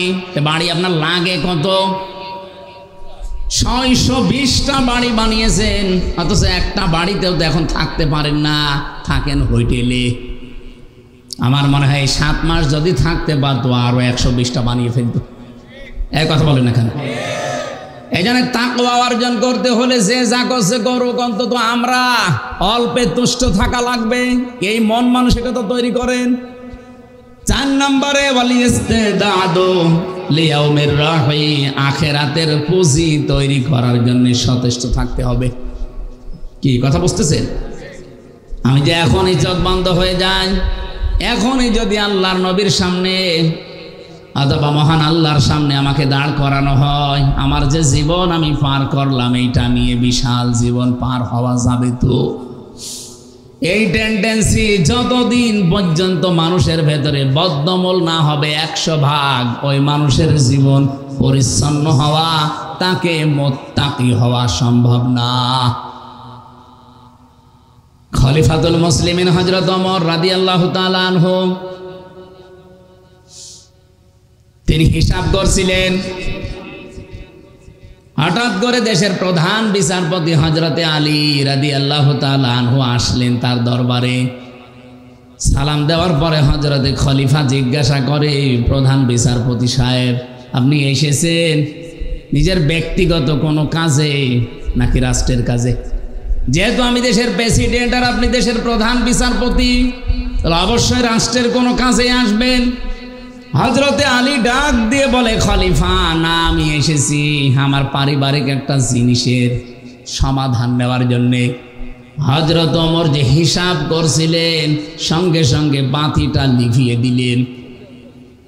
মনের ভেতরে একটু দুঃখ লেগেছে প্রধান বিচারপতির। কি, আমি দেশের প্রধান দায়িত্বে আছি, আমি এসেছি এই দেশের রাষ্ট্রপ্রধানের কাছে, উনি আমার সম্মানে বাতি যা ছিল আরো জ্বালিয়ে দেবে না, যেটা জ্বালানো ছিল ওইটাও লিভিয়ে দিল আমার মুখের ওপরে। আমার সরাসরি অপমান। হযরত ওমর বিষয়টা টের পেয়ে বললেন, প্রধান বিচারপতি আলী, আমি কিন্তু প্রথমে আপনাকে জিজ্ঞাসা করেছিলাম যে আপনি এসেছেন রাষ্ট্রের কাজে না ব্যক্তিগত কাজে। আপনি নিজেই বললেন যে আমি ব্যক্তিগত কাজে এসেছি। আমি তো হিসাব করছিলাম রাষ্ট্রের, জনগণের টাকায় দিয়ে এই যে তেল কেনা, এটা আমি জনগণের হিসাব করছিলাম। আপনি এসেছেন আপনার পারিবারিক জীবনের বিষয় নিয়ে কথা বলতে। আমি যদি এখন জনগণের এই টাকা দিয়ে কেনা তেল পোড়াতেই থাকি আর আপনার সাথে পারিবারিক জীবন নিয়ে কথা বলি, এটা তো আমানতের খেয়ানত হয়ে যাবে। কিয়ামতের দিন আমি ধরা খেয়ে যাব। হযরত ওমর বলেন, হযরতে আলী বলেন, কথা শোনার পরে ওমরের প্রতি যে রাগ ছিল, রাগ তো মিটে গেছে। শ্রদ্ধা ভক্তি আমার আরো বেড়ে গেল। আমি এখান থেকে একটা শিক্ষা পেয়েছি। এই বাংলাদেশে 1628 জন মানুষ দায়িত্বে ছিল। এই মানুষগুলো যদি হযরতে ওমরের এই টেন্ডেন্সি নিয়ে বাংলাদেশটা চালাতো, আল্লাহর কসম এই দেশটা 16 দিনেই দাঁড়িয়ে যেত। শুধু পোশাকে আশাকে আমাদের এই দেশে, বাংলাদেশ, ভারত, পাকিস্তানে তাকওয়া আমরা মনে করি যে বিশাল তাকওয়াবান বুজুর্গ হয়ে গেছে, বিশাল মুত্তাকি। তো মুত্তাকি তো হওয়া লাগবে অন্তর থেকে। এই 4টা বিষয় যত বেশি আপনার ভেতরে পাওয়া যাবে যে আমি আখিরাতের জন্যে সচেষ্ট হয়ে গেছি, আমার জবাবদিহিমূলক আচরণ তৈরি করা লাগবে, আপনি মনে করবেন আল্লাহর দরবারে সব চাইতে বেশি সম্মান আপনার। ইন্না আকরামাকুম ইনদাল্লাহি আতকাকুম। তার জীবনীতে পড়ছিলাম এই যে আখিরাতের পুঁজি তৈরি করা, রাসূলের সামনে নিজের জীবন, আল্লাহর সামনে নিজের জীবন, আমি যে হিসাব দেওয়া লাগবে আমার, এই কথাটা যত বেশি বদ্ধমূল হবে আপনার ভেতরে, আপনার জীবন তত বেশি পরিষ্কার হবে। এটা হযরত ওমরের জীবন থেকে পেয়েছি। হযরত ওমর তার সন্তানটা ভর্তি করে দিলেন মাদ্রাসায়। আব্দুল্লাহ ইবনে ওমর রাদিয়াল্লাহু তাআলা আনহুমা ওই মাদ্রাসায় পড়ছিল হযরতে হুসাইন, প্রধান বিচারপতির ছেলে, হযরতে আলীর ছেলে। বারবার টেবিলের ওপর থেকে কলম ফেলে দেয়, বলে তুলে দাও। 1 বার 2 বার 3 বার তুলে দেওয়ার পর উনি বলে ফেললেন যে তুমি বারবার কলম ফেলে দাও, আমারে তুলতে বলো, আমি কি তোমার খাদেম, চাকর?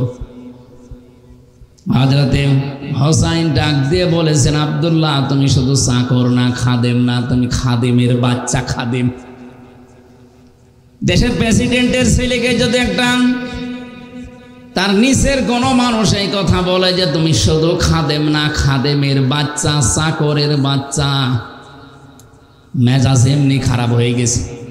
বাড়িতে যেয়ে বলছে, আব্বা আমি আর মাদ্রাসায় যাব না। কেন?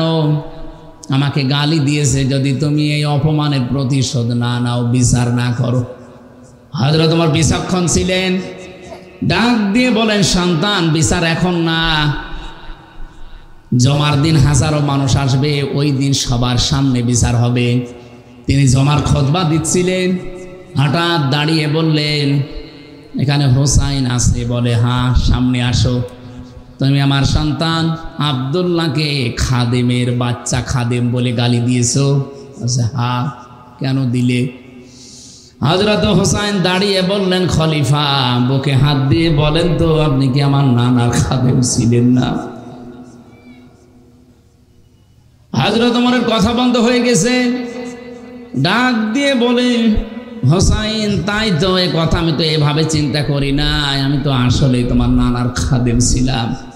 তুমি যে কথাটা বললে এটা কি লিখে দিতে পারবা? কাগজ কলম নিয়ে আসেন। খেজুরের পাতা নিয়ে এসেছে, ওখানে লিখে দিলেন, ওমর আমার নানার খাদেম ছিল, আমি দেখেছি, ইতি হুসাইন ইবনে আলী। সই করে দিলাম, যান। কাগজটা হাতে নিয়ে হযরত ওমর চুমা খেলেন। ডাক দিয়ে বলে, নবীর সাহাবীরা, বিচার হয়ে গেছে। ছোট মানুষ আব্দুল্লাহ তো বোঝে না, বলে বাবা তুমি তো বিচার শুরু করলে না, কিভাবে হয়ে গেল? হযরত ওমর বলে, সন্তান যা বিচার করেছি শুধু দুনিয়া না, মরণের পরেও কাজে লাগবে। আমি যখন মারা যাব এই কাগজটা আমার কাফনের ভেতরে দিয়ে দিও। কিয়ামতের দিন যখন আমাকে আল্লাহ দাঁড় করাবে, আমার জীবনের কিছু যদি আল্লাহর ভালো না লাগে, অন্তত এই কাগজটা আল্লাহকে দেখাবো, ডাক দিয়ে বলবো, রব্বুল আলামিন কাগজটার দিকে একটু তাকাও। তোমার নবীর নাতি নিজে লিখে দিয়েছে আমি নাকি নবীর খাদেম ছিলাম। এও ছিলাম হলেও আজকে তুমি ময়দানে আমারে মাফ করে দাও।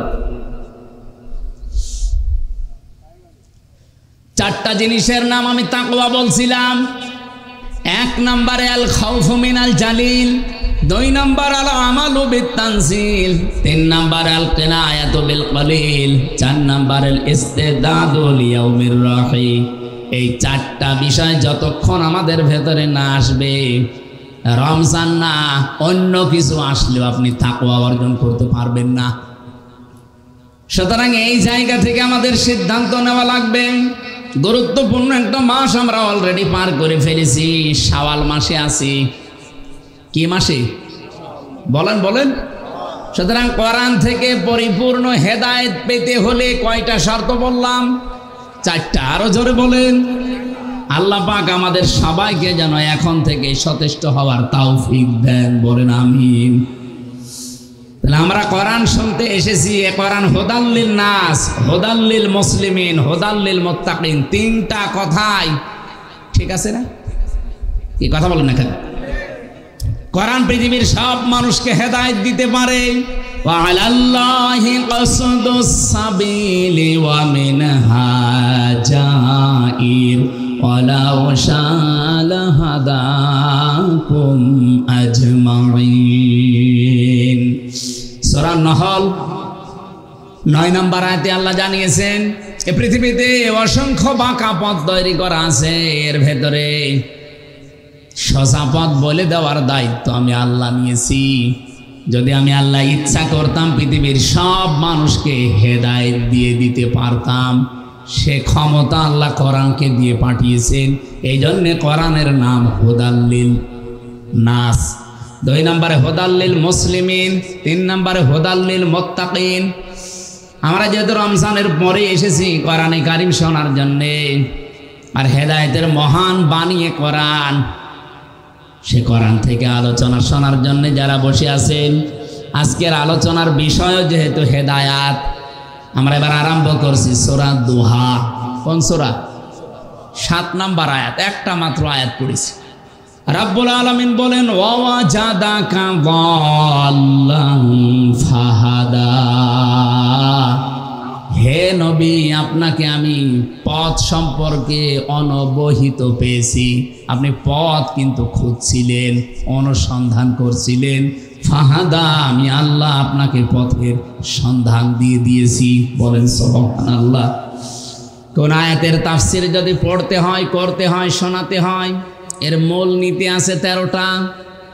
উসুলে তাফসীরের যে মূল নীতিগুলো আমরা পেয়েছি, তার আগের আয়াত পরের আয়াত, বা আগের সূরা পরের সূরার সাথে রিলেটেড কি আছে, সম্পর্ক কি আছে, এটা আগে জানা লাগে।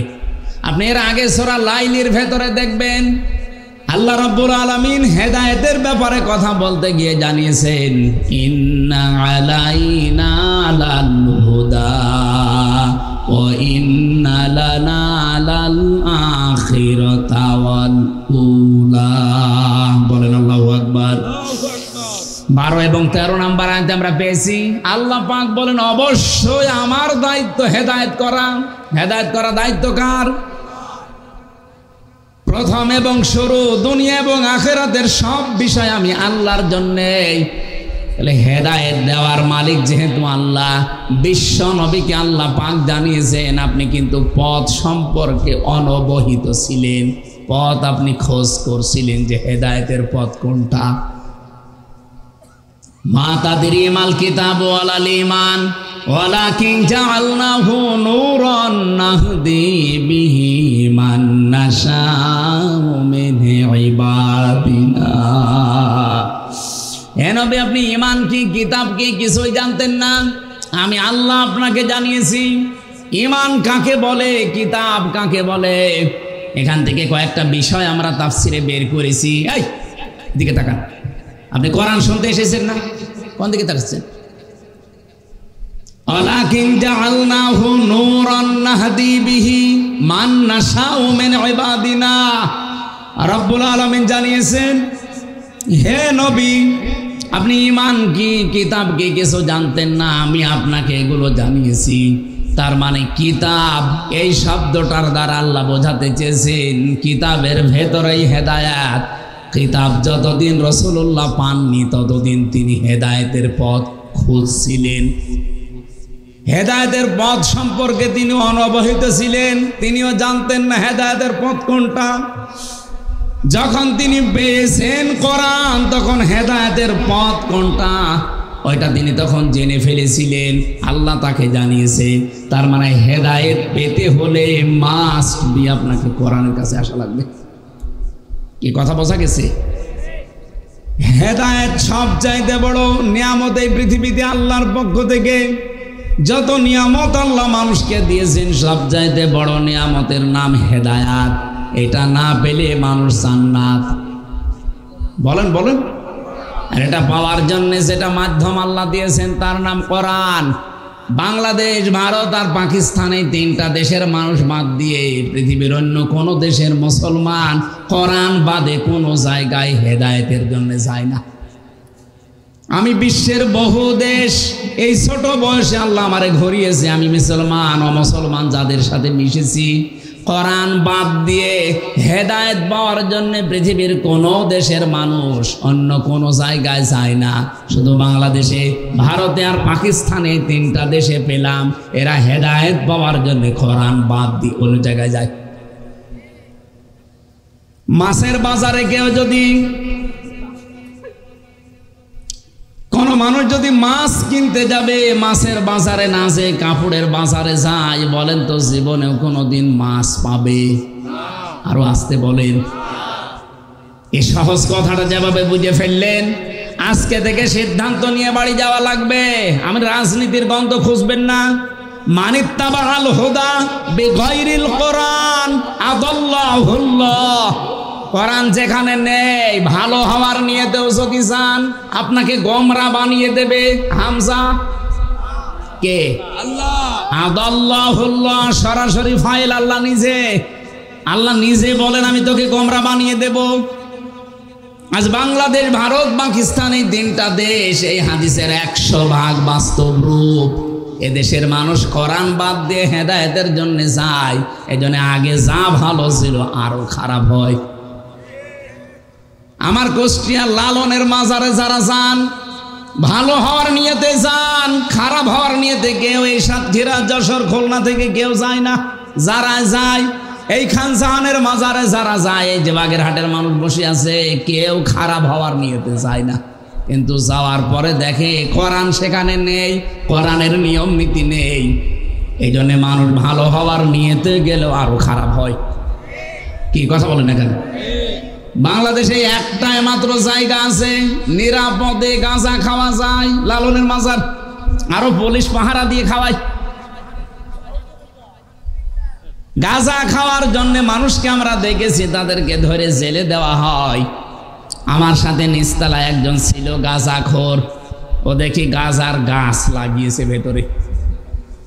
জেলার একদিন এসে বলছে, তোরে পুলিশ ধরে দিয়েছে জেলখানায় গাঁজা খাওয়ার জন্য, আর ভেতরে এসে তুই গাঁজার গাছ লাগালি, পেলি কোথায়? বলছে স্যার, আমাকে কোর্টে নিয়ে গিয়েছিল মামলার হাজিরা দিতে, আমারও তো বন্ধু বান্ধব আছে। আসার সময় ওরা গাঁজার পোটলা দিয়েছিল, ওই একটা নিয়ে গাঁজার বীজ, ওইটা আমি মুখের ভেতরে নিয়েছিলাম। জেলখানায় ঢোকাতে হলে, বের করতে হলে মেশিনে তুলে স্ক্যান করে পুরা শরীর, এমন জায়গায় রেখেছি মেশিনে ধরা পড়েনি। ভেতরে আসার পরে বোতলের মুখ কেটে ওর উপরে মাটি দিয়ে এই গাঁজার বীজগুলো দিয়ে পানি দিয়েছি। 2 মাসে দেখেন কত বড় হয়েছে। জেলার হিন্দু তো দেবদুলাল, ও ডাক দিয়ে বলছে, এই তোরা আমি কোথায় দেব? তোরা তো এখন স্বর্গে দেওয়া লাগবে। পৃথিবীতে একটাই মাত্র জায়গা আমার মনে হয় আছে, যেটা বাংলাদেশের কুষ্টিয়ার লালনের মাজার, যেখানে পুলিশ পাহারা দিয়ে আরো গাঁজা খাওয়ায়, অথচ মানুষ সেখানে যায়, কেউ খারাপের নিয়তে যায় না, সব ভালো হওয়ার নিয়তে যাচ্ছে। ভালো হচ্ছে না খারাপ হচ্ছে? আমি এখান থেকে যেটা বলতে চাই, বারবার আমি সেই গোড়ায় আসতেছি এ কারণে যে আজকে থেকে শুধু এখানে আসা না, সিদ্ধান্ত নেওয়া লাগবে কঠিন ভাবে। কোরআন যেখানে নেই, ওই দরবার যদি আমার বাবাও তৈরি করে, ওই দরবারে আমি নেই, কারণ ওখানে থাকলে আমাকে খারাপ বানাবে কে? কি আমার বাবা খারাপ বানাবে? বলেন বলেন, কে? 48,000-এর উপরে দেশে দরবার চলছে, বিভিন্ন নাম নিয়ে এগুলো চালাচ্ছে, কিন্তু বাস্তবতা এইটাই, কোরআন নেই। এই জন্য হাজারো মানুষ সেখানে যাওয়ার পরে ভালো হওয়ার পরিবর্তে আরো খারাপ হয়ে যাচ্ছে। আপনারা যখন সিদ্ধান্ত নিয়েই ফেলেছেন যে কোরআন যেখানে নেই ওখানে আমি আর যাব না, বাংলাদেশে যেই দলের কর্মসূচিতে কোরআন নেই, ওই দলের প্রতিষ্ঠাতা যদি আমার বাবাও হয়, আমি ওই দলে আর নেই। এটা অত জোরে বলার দরকার নেই, দিনকাল এখনো ভালো না, একটু আসতে বলে। এটা মানা যাবে? কারা কারা সত্যি মানবেন আজকে থেকে? তারা হাত তুলবেন। আন্দাজ হাত তুলবেন ভাই, দেখেন তো হাত তোলেনি কে? আজকে ধরা পড়ে গেছে। দেখেন হাত তোলে নাকি, আশপাশে তাকান তো। মাহফিল সাকসেস হয়ে গেছে, আলহামদুলিল্লাহ। এখন যদি সব বাড়ি চলে যান কোনো অসুবিধা নেই, যান বাড়ি চলে যান। কারণ কোরআন যেই দলে নেই, যেই দলের কর্মসূচিতে কোরআন নেই, ওই দল যদি আমার বাবাও তৈরি করে, আমি ওখানে থাকলে আমাকে খারাপ বানাবে কে? আল্লাহ। আমার হয়তো নিয়ত ভালো আছে যে আমি ভালো হব, কিন্তু আমাকে ভালো থাকতে দেবে? আমাকে ভালো থাকতে দেবে না কে? দেখেছেন কত বড় কঠিন কথা। সিদ্ধান্ত শুধু পীরের দরবার না, রাজনৈতিক দলগুলোকেও বলছি, বাঁচতে চান কোরআন নেই, ওই দলে থাকবেন না। এই কথা বলে না কেন? হযরত জন্দব রাদিয়াল্লাহু তাআলা আনহু থেকে বর্ণিত, এই যে সূরার নামকরণের ভেতর আমি পেয়েছি সূরা দোহা। বিশ্ব নবীর কাছে প্রায় কেউ লিখেছে 17 দিন, কেউ লিখেছে 20 দিন, কেউ লিখেছে 40 দিন। ওহি আসা বন্ধ হয়ে গিয়েছিল, তিনি অসুস্থ ছিলেন। একবার তিনি ইনশাআল্লাহ শব্দটা বলেননি। রব্বুল আলামিন সূরা কাহফের 34 নম্বর আয়াত নাযিল করে তাকে আল্লাহ ধমকের সুরে বলেছিলেন, ওয়ালা তাকুলান্না লিশাইইন ইন্নী ফাইলুম যালিকা গাদা ইল্লা আইয়াশা আল্লাহ। বলেন আল্লাহু আকবার। হ্যাঁ নবী, আপনি আগামীকালের জন্য কোনো কাজের ইরাদা যদি করেন, ইনশাআল্লাহ আগে বলবেন। এখান থেকে উম্মতের জন্য শিক্ষা, আগামীতে যাই করা লাগবে শব্দ প্রথম চয়েস করা লাগবে কি? আরো জোরে বলেন। এই 15.5 বছরের শব্দটা ছিল না কি? তারা বিভিন্ন উন্নয়নমূলক কাজের আঞ্জাম দিয়েছে, বিভিন্ন কাজ কারবার যাই করেছে, কোনোদিন ইনশাআল্লাহ এটা আমি শুনিনি। কারণ তাদের ভয় ছিল যদি ইনশাআল্লাহ বলা হয় দাদা বাবুরা রাগ করতে পারে। আল্লাহ আমাদেরকে হাতে ধরে বাঁচিয়েছে। ডক্টর মোহাম্মদ ইউনূস এখন যে পলিসিগুলো হাতে নিয়েছে, এই 54 বছরও আমার মনে হয় আমি যতটুকু অ্যানালাইসিস করেছি, যতটুকু পড়াশোনা আছে আমার, এ দেশটা দাঁড়িয়ে যেত। শুধু দাদাদের কারণে দাঁড়ায়নি, যেহেতু পাশেই মনে হয় দাদারা আছে। আপনাদের মতো এত বড় নিকৃষ্ট প্রতিবেশী পৃথিবীর ইতিহাসে কোনো দেশ পায়নি। আন্তর্জাতিক মিডিয়াগুলো আজ রিপোর্ট দিচ্ছে আপনাদের সাথে কোনো একটা দেশের মিল নেই। পাকিস্তানের তো দা কুমড়ার সম্পর্ক, আফগানিস্তানের সাথে একটা চিকন বর্ডার আছে, তাও তাদের সাথে মিল নেই। মালদ্বীপের সাথে মিল নেই, ভুটানের সাথেও মিল নেই, মায়ানমারের সাথেও মিল নেই, সিরিয়ার সাথে তো নেই। বাংলাদেশের সাথে মিল ছিল, কন্যা ছিল, কন্যা নেই, মিল নেই। আপনারা যা করছেন, প্রতিবেশী এ কাজ করে না। আল্লাহর ঘরগুলো একটা একটা করে ভেঙে ফেলছেন আর বলছেন এখানে 500 বছর আগে এখানে মন্দির ছিল। পৃথিবীর মানুষেরা মাটির নিচে তেল পায়, গ্যাস পায়, সোনা পায়, রূপা পায়, আর এই কুলাঙ্গাররা মাটির নিচে শুধু মন্দির পায়। তাও যেখানে সেখানে না, যেখানে মসজিদ আছে ওই জায়গায় পায়। আমরা যদি এখন বলি ঢাকার স্বামীবাগের যে মন্দির ইসকন, এটা 1000 বছর আগে এখানে মসজিদ ছিল, ভেঙ্গে মসজিদ বানাবো, কেমন লাগবে আপনাদের? আমরা আপনাদের মতো এরকম নাফরমান না। এ বাংলাদেশে আমরা যে জাতির লোকই আছি না কেন, এই দেশটা আমাদের। কথা বলেন না কেন? এখানে ইহুদি হোক, খ্রিস্টান হোক, মুশরিক হোক, বৌদ্ধ হোক, মুসলমান হোক, সব আমরা বাংলাদেশি। এক কথা বলেন। যা করছেন এতদিন, অন্তত কন্যার কারণে আমরা কিছু বলি নাই। কন্যা নেই, এখন যা আরম্ভ হয়েছে, 7 সিস্টার যদি ভেঙে যায়, আর ভেঙে যাবে। নবীজির হাদিস নেই যে টুকরা টুকরা হবে কোরআনের গায়ে যারাই হাত দেবে। এর আগে যারাই হাত দিয়েছিল, আপনি তাকান রাশিয়ার দিকে 12 টুকরা হয়ে গিয়েছিল। এই কথা বলছেন না কেন?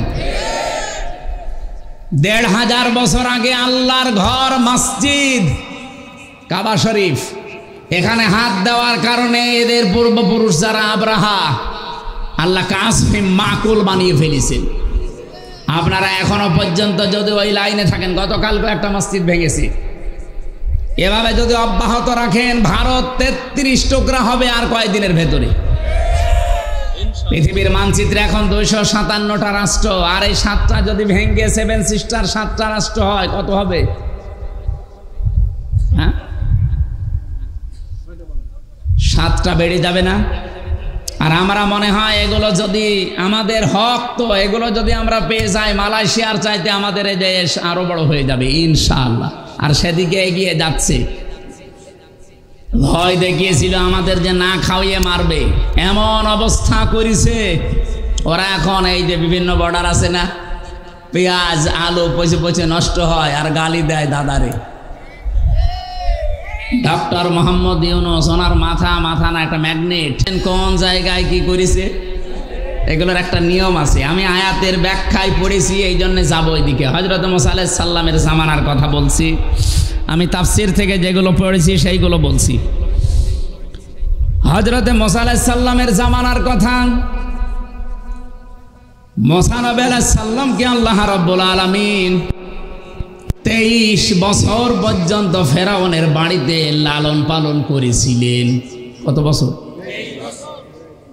23 বছর পর্যন্ত যারা লালন পালন করলেন, এই লোকটা আল্লাহর নবী মুহাম্মদ সাল্লাম 23 বছর একটা অন্যায়, একটা অপমান, একটা অন্যায় অবৈধ কাজের দিকে খেয়াল করে পুরা ফেরাউনের তক্তকে নড়িয়ে দিয়েছিলেন।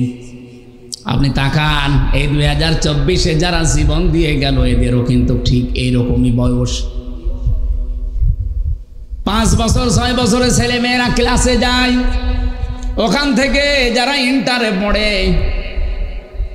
খুব বেশি হলেও যারা অনার্সে মাস্টার্সে পড়ে, তাদের বয়স দেখবেন 22-23-এর ভেতরে।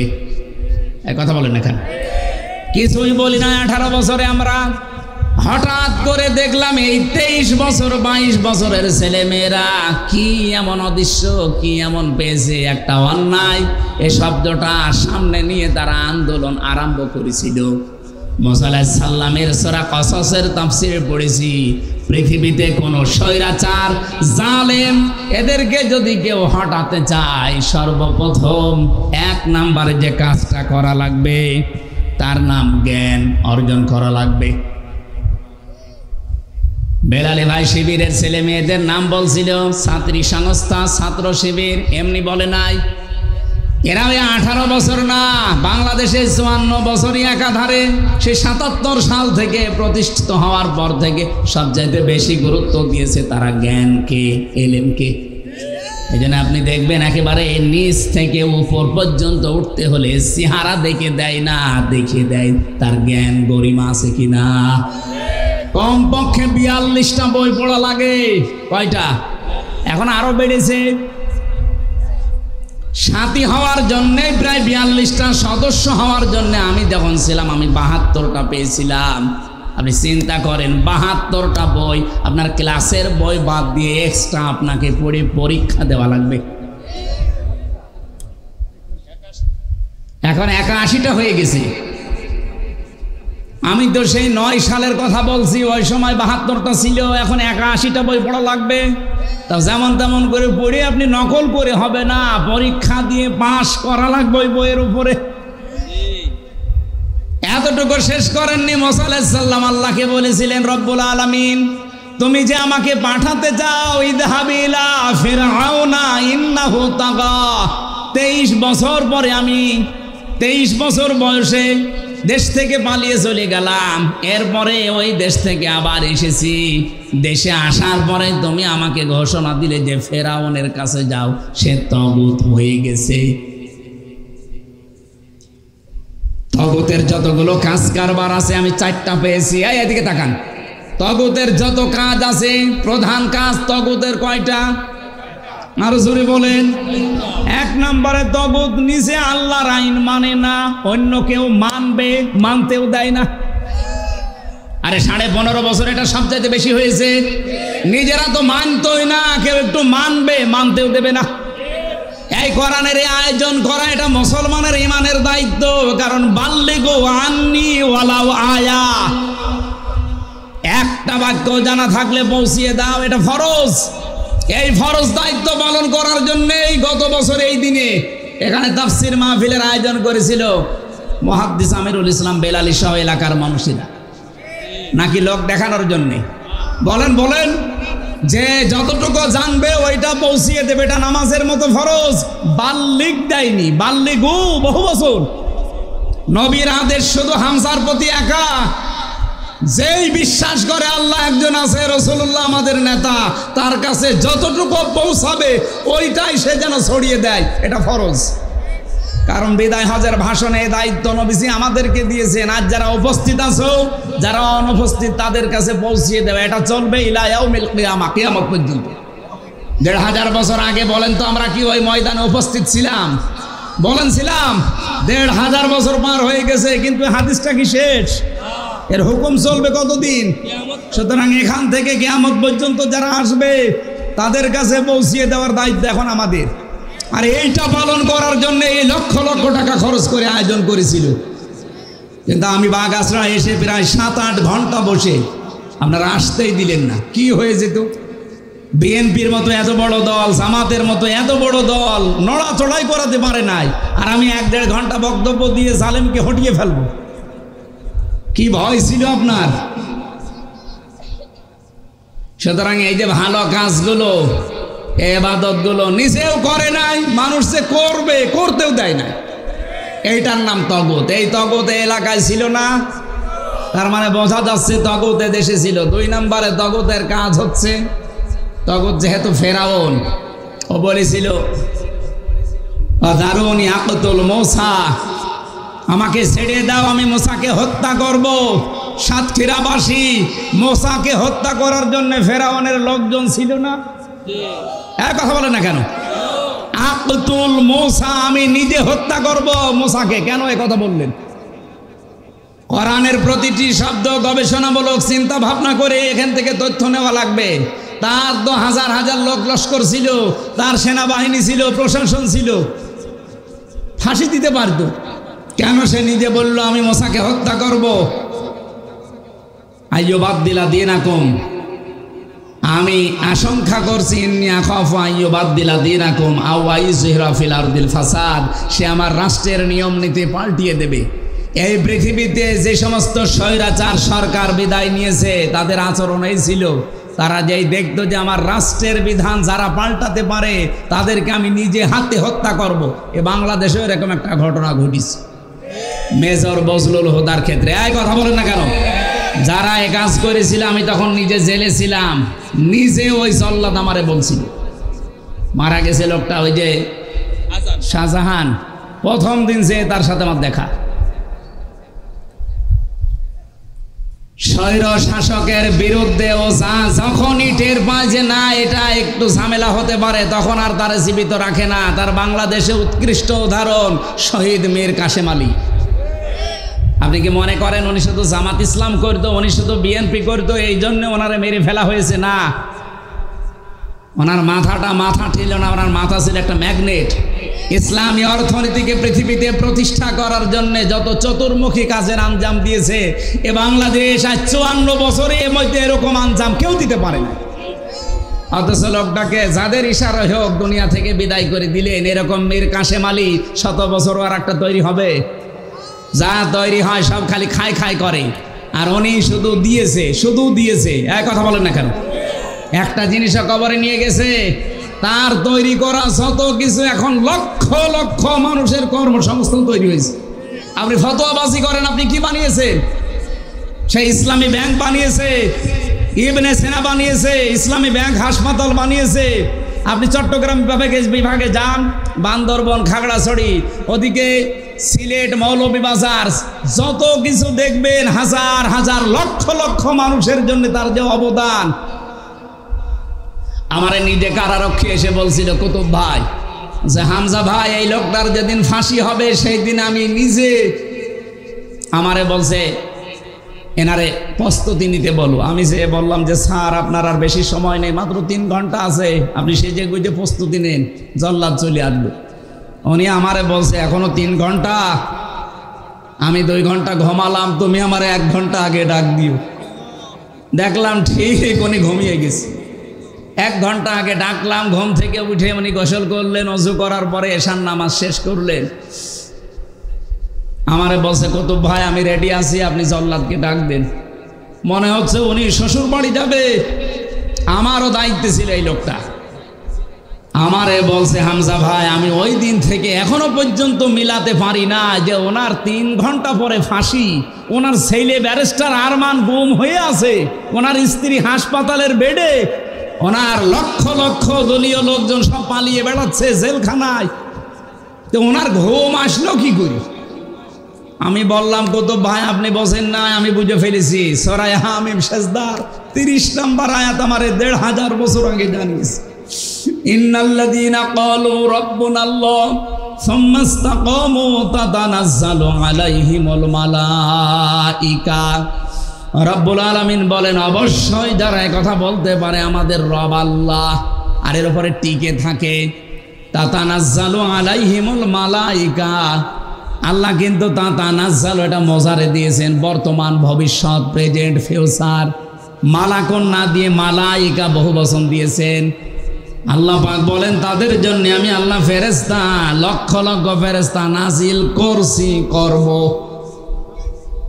সুতরাং এই আয়াত 1500 বছর আগে নাজিল হলেও এর বিধান কিয়ামত পর্যন্ত থাকবে না? থাকবে না? ফেরেশতারা এসে কি বলে? আল্লাহ তাখাফু ওয়ালা তাহজানু, কোনো ভয় নেই, কোনো চিন্তা নেই। কিসের ভয় নেই, কিসের চিন্তা নেই? তোমার চিন্তা হয় যে তোমার এতগুলো মানুষ কাজ করে তোমার প্রতিষ্ঠানে, তাদের কি হবে? তোমার ছেলে আরমান ব্যারিস্টার, একজন সাধারণ ছেলে না, ব্যারিস্টার, সে গুম হয়ে আছে। তোমার স্ত্রী হাসপাতালের বেডে এখন কাতরাচ্ছে মরণের যন্ত্রণায়। তোমার দলীয় লোকজন সব পালিয়ে বেড়ায়। তুমি এখনই যদি ফাঁসির মঞ্চে চলে যাতে তোমার কি হবে, এই চিন্তা, এই ভয় আসতে পারে। এই জন্য ফেরেশতারা কানের কাছে এসে বলে আল্লাহর বান্দা ভয় পাবেন না, সবগুলোর দায়িত্ব আল্লাহ নিজে নিয়ে নিয়েছে। ব্যারিস্টার আরমানের দায়িত্ব আল্লাহ নিয়েছিল, এটা তার বাবার কানে ফেরেশতারা শুনিয়েছে, এই কারণে সে এখনো বেঁচে আছে। নাই তো যে জায়গায় ছিল, আমি মাত্র 10 দিন ছিলাম আয়না ঘরে, তাও মিনিটাই। আমাদের তো সাধারণভাবে রেখেছিল, তাই আমার 9 দিন মনে হচ্ছে 9 বছর গেছে, আর ওনারে 9 বছর। এদিকে 3.5 হাত, এদিকে 1.5 হাত, সামনে টয়লেট দেওয়া, তাও কোনো দরজা নেই, কোনো দেওয়ালও নেই, ওদের সামনে বসে বসে টয়লেট করা লাগে।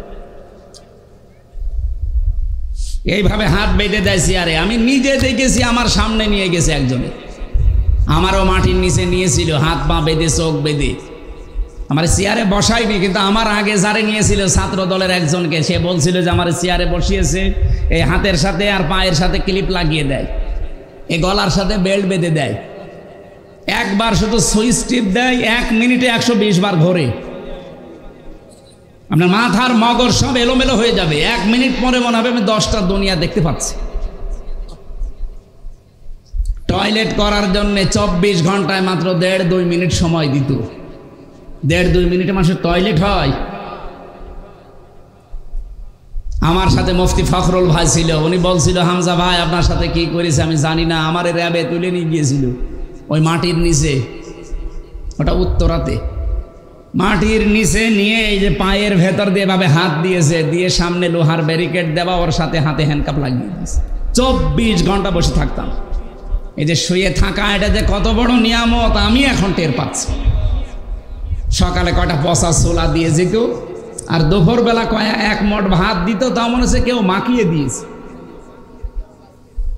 আর এখনো পর্যন্ত অনেক জালেম স্ট্যাটাস দেয় যে বুবু কি করেছে যে বুবুর পালানো লাগলো, তোমার সাথে তো করেনি। তোমার বাবারে যদি এভাবে 10 বছর গুম করে আয়না ঘরে রাখতো তুমি টের পেতে। কথা বলে না কেন? এখনো জালেমের পক্ষে সাফায় গান আপনি মানুষ।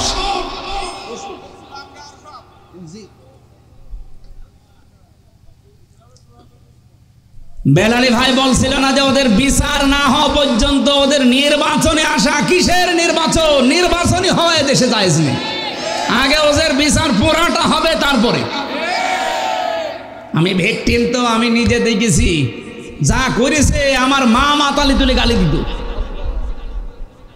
আরে ভাই আমি নাই দোষ করেছে, আমারে আপনি মারেন, আমার চোখ বেঁধে রেখেছিল, টাঙিয়ে রেখেছিল, যা করেন করেন। আমার মা কি করেছে? আমার মায়ের বাবা তুলে গালি দিলেন আপনি। মাথা থেকে পা পর্যন্ত একটা চুল পরিমাণ জায়গা আমার বাকি নেই যেখানে টর্চার করে নাই, মানসিক এবং শারীরিক। আমি একটা সাধারণ মামলার আসামি, আর আমারে ফাঁসির কন্ডেম সেলের ভেতরে রেখে 24 ঘন্টা তালা লাগাম। মনে হচ্ছে আমি কি করেছি, অথচ ফাঁসির আসামি ওখানে রাখা হয়, যারা মার্ডার মামলার আসামি তাদের। আর আমার মতো একটা কি বলবো মূল্যচুরি মামলাও না। আমার সন্দেহ ভাজন ভাবে ধরেছিল যে হতে পারে। তাই যদি 3 বছর চাই, যাদের ভিডিও ফুটেজ আছে 2724 জন মানুষকে আপনি 24 সালে মেরে ফেলেছেন। আগামী গত বছর তো বাদই দিলাম, শুধু 1 সালে এগুলো সব ভিডিও ফুটেজ আছে না? যিনি হুকুম দিয়েছেন অবশ্যই তাকে এর দায়ভার নেওয়া লাগবে। আমার একটা ঠুনকো মামলায় যদি 3 বছর জেল হয়, 2732 জন মানুষ মামলার মার্ডার মামলার আসামি, কতবার তারে ফাঁসি দেওয়া যায় বলে? আয়না ঘরে রাখার দরকার নেই। প্রত্যেকবার ফাঁসি দেবে না জীবিত করবেন, আবার ফাঁসি দেবে, কিয়ামত পর্যন্ত চলবে। আর এখনো পর্যন্ত লজ্জা শরম থাকলে মানুষের কথা বলে যে আমি পাশে আসি, চট করে ঢুকে পড়বো। আপনি মানুষ, বিবেকের ধারণায় তো লজ্জায় মরে যাওয়ার কথা। কথা বলে না কেন? আমি হালকা পাতলা পেয়েছি, তাই যদি আমার এমন রাগ হয়, ব্যারিস্টার আরমানের সামনেও যদি পড়ে, ওরে জিন্দা খেয়ে ফেলবে না? সুতরাং যারা লাফাচ্ছেন নির্বাচন না, সংস্কার যখন আরম্ভ হয়েছে, আমরা চাই সংস্কার এদেশে 100% হওয়া লাগবে, তারপরে নির্বাচন।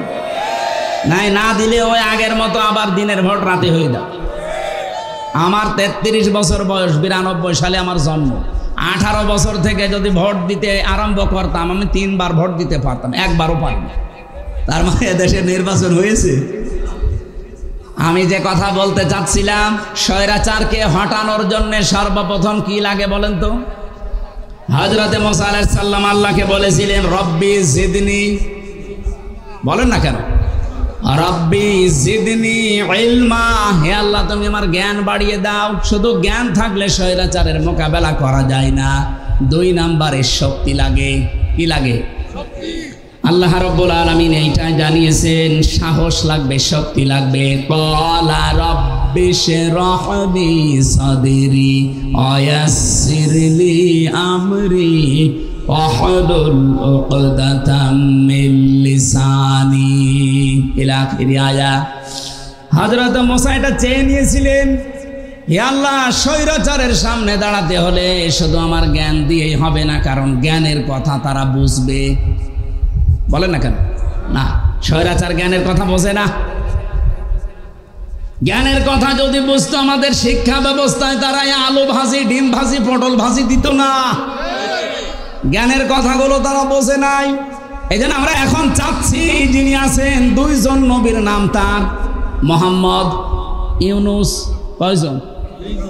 অন্তত দুইজন নবীর নাম নিয়ে আপনি বসে আছেন। শিক্ষা ব্যবস্থায় ৯৬% মুসলমান এই দেশে আমরা চাই 1 থেকে মাস্টার্স পর্যন্ত 100 মার্কের কোরআন আর হাদিস কম্পালসারি দেওয়া লাগবে। এটা চান না আপনারা? এ বিশ্বে এখনো যদি দাঁড়িয়ে যেতে চান, মাস্ট বি আপনাকে শিক্ষা ব্যবস্থায় পরিবর্তন আনা লাগবে। আমি মালয়েশিয়া ইন্টারন্যাশনাল ইসলামিক ইউনিভার্সিটি, যেটা মালয়েশিয়া, ওখানে গিয়েছিলাম। ওনারা এই পৃথিবীর 1000 বিশ্ববিদ্যালয়ের ভেতরে 66 নম্বরে আছে, আর বাংলাদেশের একটা বিশ্ববিদ্যালয় 1000-এর ভেতরে নেই। এই ডিম ভাজি, আলু ভাজি, পটল ভাজি দিয়ে হবে? গবেষণা করা লাগবে। তারা এক একটা শব্দ নিয়ে গবেষণা করে করে নতুন কিছু তৈরি করে, আর আমরা একটা সইও বানাতে পারি না, আর বানাতে পারি শুধু দলাদলি। ওরা কোরআন শরীফের ভেতরে আমি দুইটা আয়াত পড়লে আমার কাছে ভয় লাগে, কারণ এই দুইটা আয়াত বলতে গিয়ে আমার আল্লাহ জানিয়েছেন যে দলাদলি করবা না। ওয়াতাসিমু বিহাবলিল্লাহি জামিআ ওয়া লা তাফাররাকু। কোরআন সবাই মিলে আঁকড়িয়ে ধরো, আল্লাহ কিন্তু ওয়াতাসিমু দিয়েছেন। কেন খোঁজ দিতে পারতেন না? বা খুজু এতে না দিয়ে খুজু দিলে অর্থ হয়ে যেত। শুধু ওয়াতাসিমু দিয়ে আল্লাহ শেষ করে দিতে পারতেন। বিহাবলিল্লাহ দিলেন, আবার জামিয়া দিলেন, আবার ওয়ালা তাফাররাকু। এত শব্দ দেওয়ার দরকার কি? প্রথম শব্দ দিলেই তো আমরা বুঝে ফেলতাম। কোরআন কেন্দ্রিক যেখানেই কোনো বিষয়, সেখানে মত পার্থক্য করা, দলাদলি করা, এই যে ফতোয়াবাজি করা, এটা হারাম, নিষিদ্ধ। আর এক জায়গায় সূরা শুরা 13 নম্বর আয়াতে আছে আকিমুদ্দিন ওয়ালা তাতাফাররাকু ফি। দিন কায়েমের বিষয় আসলে সেখানে কোনো মত পার্থক্য, দলাদলি, কি কথা বললেন না? এই জায়গায় মত পার্থক্য করা হারাম, এখানেও হারাম। অথচ বাংলাদেশ সহ বিশ্বের বিভিন্ন জায়গায় দেখবেন যত দলাদলি, যত মত পার্থক্য, খালি এই দুই জায়গায়। কোরআনের কাছে আসতে বললে তখন বিভিন্ন ফতোয়া বের করে, আর দিন কায়েমের কথা বললে যত রকমের আজে বাজে ফতোয়া আসে। এমনকি কত মানুষ এই দেশে এখন অলরেডি বলা আরম্ভ করে দিয়েছে কোরআনের সাথে রাজনীতির কোনো সম্পর্ক নেই। আমার এই ছোট্ট মাথা কি আছে এর ভেতরে? কোরআনের ভেতরে নামাজের কথা 82 জায়গায় আপনারা জানেন, আমিও জানি। রোজার কথা মাত্র 1 জায়গায় আছে, যাকাতের কথা আছে 82 জায়গায়, হজের কথা মাত্র 1 জায়গায়। আর কোরআন দিয়ে রাজনীতি করা লাগবে আল্লাহর জমিনে 918 জায়গায় আছে। আমার ছোট মাথায় যদি 918 জায়গায় পাই, মোশাররফ সাহেব, বেলালী সাহেবের এত বড় বড় মাথা তো আরো বেশি পাবো। আর যারা ফতোয়া দেয় তাদের মাথা দেখেন তো কত বড়। এ 2 জনের মাথা জোড়া দিলেও তার চাইতে বড় হবে, আর তারা বলে একটা আয়াতও পায় না। যারা এই কথা বলে, বিশ্বাস করে, সত্যি সত্যি বলছে তারা মুনাফিক হয়ে গেছে। কোরআনের সাথে রাজনীতির সম্পর্ক নেই। তাহলে আলাহুল খালকু ওয়াল আমরু আয়াত কেটে বাদ দিয়ে দেন। ইনিল হুকমু ইল্লা লিল্লাহ আয়াত কেটে বাদ দিয়ে দেন। লিল্লাহি মা ফিস সামাওয়াতি ওয়া মা ফিল আরদ, লিল্লাহি মুলকুস সামাওয়াতি ওয়াল আরদ। এই আয়াতগুলো আল্লাহ খেলা করার জন্য দিয়েছে। এই জন্য আমাদের ঐক্যবদ্ধ হওয়া লাগবে, সাহস বুকে তৈরি করা লাগবে। হযরতে মুসা তিনি সাহস চেয়েছিলেন আল্লাহর কাছে যে আমার বক্ষটা উন্মুক্ত করে দেন। আল্লাহ রাব্বুল আলামিন হযরতে মুসা দোয়া করার পরে দিলেন। আর আমাদের নবী যিনি, তিনি দোয়া করা লাগে না, আল্লাহ তাকে দিয়ে জানিয়েছেন আলাম নাশরাহ লাকা সাদরাক ওয়া ওয়াদানা আনকা বিজরাক। জোরে বলেন আল্লাহু আকবার। 3 নম্বরে পেয়েছি ঐক্য আর একতা লাগবে। এইটাই 24 সালে ছেলেমেয়েরা দেখিয়েছে। স্বৈরাচারকে সরাতে হলে শুধুমাত্র জ্ঞান দিয়ে, শুধুমাত্র সাহস দিয়েই হয় না। আমরা এই 15.5 বছরে বিভিন্ন রাজনৈতিক দলের মিছিল, মিটিং বলেন, শুধুমাত্র মানববন্ধন করবে তাই সাহস নিয়ে দাঁড়াতে পারে নাই। কিন্তু এই মানুষগুলো 24 সালে মাত্র 22-23 বছর বয়স, এরা শুধু দাঁড়িয়ে যায়নি, সাহস নিয়ে শুধু দাঁড়িয়ে যায়নি, এরা ঐক্যবদ্ধ হয়ে গেছে। শুধুমাত্র এদেশে ওই নিষিদ্ধ সংগঠনটা ছাড়া, কোনটা নিষিদ্ধ যেটা হয়ে গেছে সরকারের পক্ষ থেকে এখন, ওইটা ছাড়া বাংলাদেশের সব এক হয়ে গিয়েছিল। এক কথা বলছেন না কেন? আপনি দেখেছেন বিএনপি বলেন, ছাত্র দল বলেন, ছাত্র শিবির বলেন, ছাত্র মৈত্রী বলেন, ছাত্র ইউনিয়ন বলেন, ছেলে বলেন, মেয়ে বলেন, তখন আর কেউ ছিল না, সব এক। কারণ তারা জানে যে স্বৈরাচারকে পৃথিবী থেকে বিদায় করতে হলে এখন আর বিচ্ছিন্ন থাকা যাবে না, সব এক হওয়া লাগবে আগে। আমার মনে হয় আল্লাহ এগুলো তৈরি করে দিয়েছিলেন। 4 নম্বরে সরঞ্জামাদি লাগবে। সরঞ্জামাদি হযরতে মুসাকে আল্লাহ সর্বপ্রথম যেটা দিয়েছিল তার নাম লাঠি। তার নাম কি? আমা তিলকা বিয়ামিনিকা ইয়া মুসা, তোমার ডান হাতে ওইটা কি? ক্বালা হিয়া আসায়া, তিনি বললেন লাঠি। এ লাঠি কি শুধু লাঠি? লাঠির ভেতরে এমন ক্ষমতা আল্লাহ দিয়েছিলেন, ফেরাউনের সব কিছুকে ধ্বংস করে ফেলেছিল। সুতরাং আজ এই বাংলাদেশ যদি দাঁড়াতে হয়, লাঠি হাতে নেওয়া লাগবে। এই লাঠি মানে শুধুমাত্র বাঁশের লাঠি না, এমন এমন লাঠি তৈরি করা লাগবে যে লাঠি দিয়ে দেশের সব অন্যায় ঝাঁটিয়ে বিদায় করা যায়। মুহাম্মদ রাসূলুল্লাহর জীবনী পড়ে রাহিকুল মাখতুমি আছে। উনি মানুষ একজন, ওনার বাড়ি যে অবস্থায় ছিল জীর্ণ শীর্ণ খেজুরের পাতা, কিন্তু বাড়ির সামনে 9টা ঘোড়া বাঁধা থাকতো। কয়টা বলেন বলেন? ওনার বল্লভ ছিল, তীর ছিল, ওনার জুলফিকার ছিল, ওনার যতগুলো জিনিস লাগে নিজেকে আত্মরক্ষা করার জন্য, একজনের তো একটা হলেই হয়, তিনি 8 double 10 double 10 double 12 double 17 double পর্যন্ত রেখে দিতেন। কেন? আজ বাংলাদেশ 54 বছর হয়ে গেল, একটা অ্যাটম বোম বানাতে পারে না। পাকিস্তানে আছে, দাদারা একটু ভয় পায়। এই কথা বলছে না কেন? আমাদের মনে হয় আমাদের সামনে অন্তত এরকম কিছু তৈরি করা দরকার, নয়তো এই দাদাদের কাছে কিয়ামত পর্যন্ত থাপ্পড় খাওয়া লাগবে আর দাঁত পড়ে যাবে। আমরা সামনে দাঁড়াতে চাই না, বলেন বলেন? এই জন্য সরঞ্জামাদি তৈরি করা লাগবে। ওয়া'উদ্দু লাহুম মাসতাতা'তুম মিন কুওয়াতিন ওয়া মির রিবাতিল খাইল তুরহিবুনা বিহি আদুওয়াল্লাহি ওয়া আদুওয়াকুম। হে নবী, ইসলাম ধ্বংস করার জন্য ওরা যেটা হাতে নেয় ওইটাকে উল্টিয়ে আপনি ইসলামের পক্ষে কাজে লাগাবেন। সুতরাং আজ ওরা যা যা হাতে নিয়েছে ওইটাই উল্টিয়ে এখন ইসলামের পক্ষে কাজে লাগাতে হবে। 4 নাম্বার 5 নম্বরে পেয়েছি আমি, সাহায্য লাগবে আল্লাহর। শুধু সরঞ্জামালে হলেই হবে না, সাহায্য লাগবে না। আল্লাহ রাব্বুল আলামিন হযরতে মুসাকে 6 নম্বরে বলেছিলেন, ক্বালা লা তাখাফা ইন্নানি মাআকুমা আসমাউ ওয়া আরা। তোমরা 2 জনে যাও, আমি 2 জনের সাথে আছি। শুধু 2 জনের সাথে আছি আল্লাহ এটা বলেন নাই। হযরতে মুসা মাঝখানে তিনি বলেছিলেন, ওয়াখি হারুন ওয়া আফসাহু মিন্নি লিসানান ফারসিলহু মা'য়া রিদান ইউসাদ্দিকুনি। সূরা কাসাসের ভেতরে আছে 24-23 নম্বর আয়াতে হযরতে মুসা বললেন, আল্লাহ আমাকে সাহায্যের জন্য, সহযোগিতার জন্য আমার ভাই হারুনকে দেন। সে মিষ্টভাষী, স্পষ্টভাষী, সে আমার চাইতে অনেক সুন্দর প্রাঞ্জল ভাষায় কথা বলতে পারে। আজ বাংলাদেশে ঠিক ওই 5 নাম্বার কায়দাটা দাঁড়িয়ে গেছে। এখন বক্তাদেরও দরকার আছে না নেই? বলেন বলেন? একামতে দিন কায়েম করার জন্য যারা চেষ্টা চালাচ্ছেন, তাদেরকে সত্য প্রমাণ করার জন্য, তাদের চরিত্র যে আসলে সত্য, তাদের অ্যাক্টিভিটিস, তাদের কাজ কারবার আসলেই যে এই পৃথিবীতে প্রমাণিত সত্য, এদের পেছনে পেছনে বক্তা যারা স্পষ্ট ভাষায় প্রাঞ্জল ভাষায় কথা বলে মানুষকে বোঝাতে পারে। নবীজির পাশে একজন ছিল, তার নাম হাসান বিন সাবিত। তার নাম কি?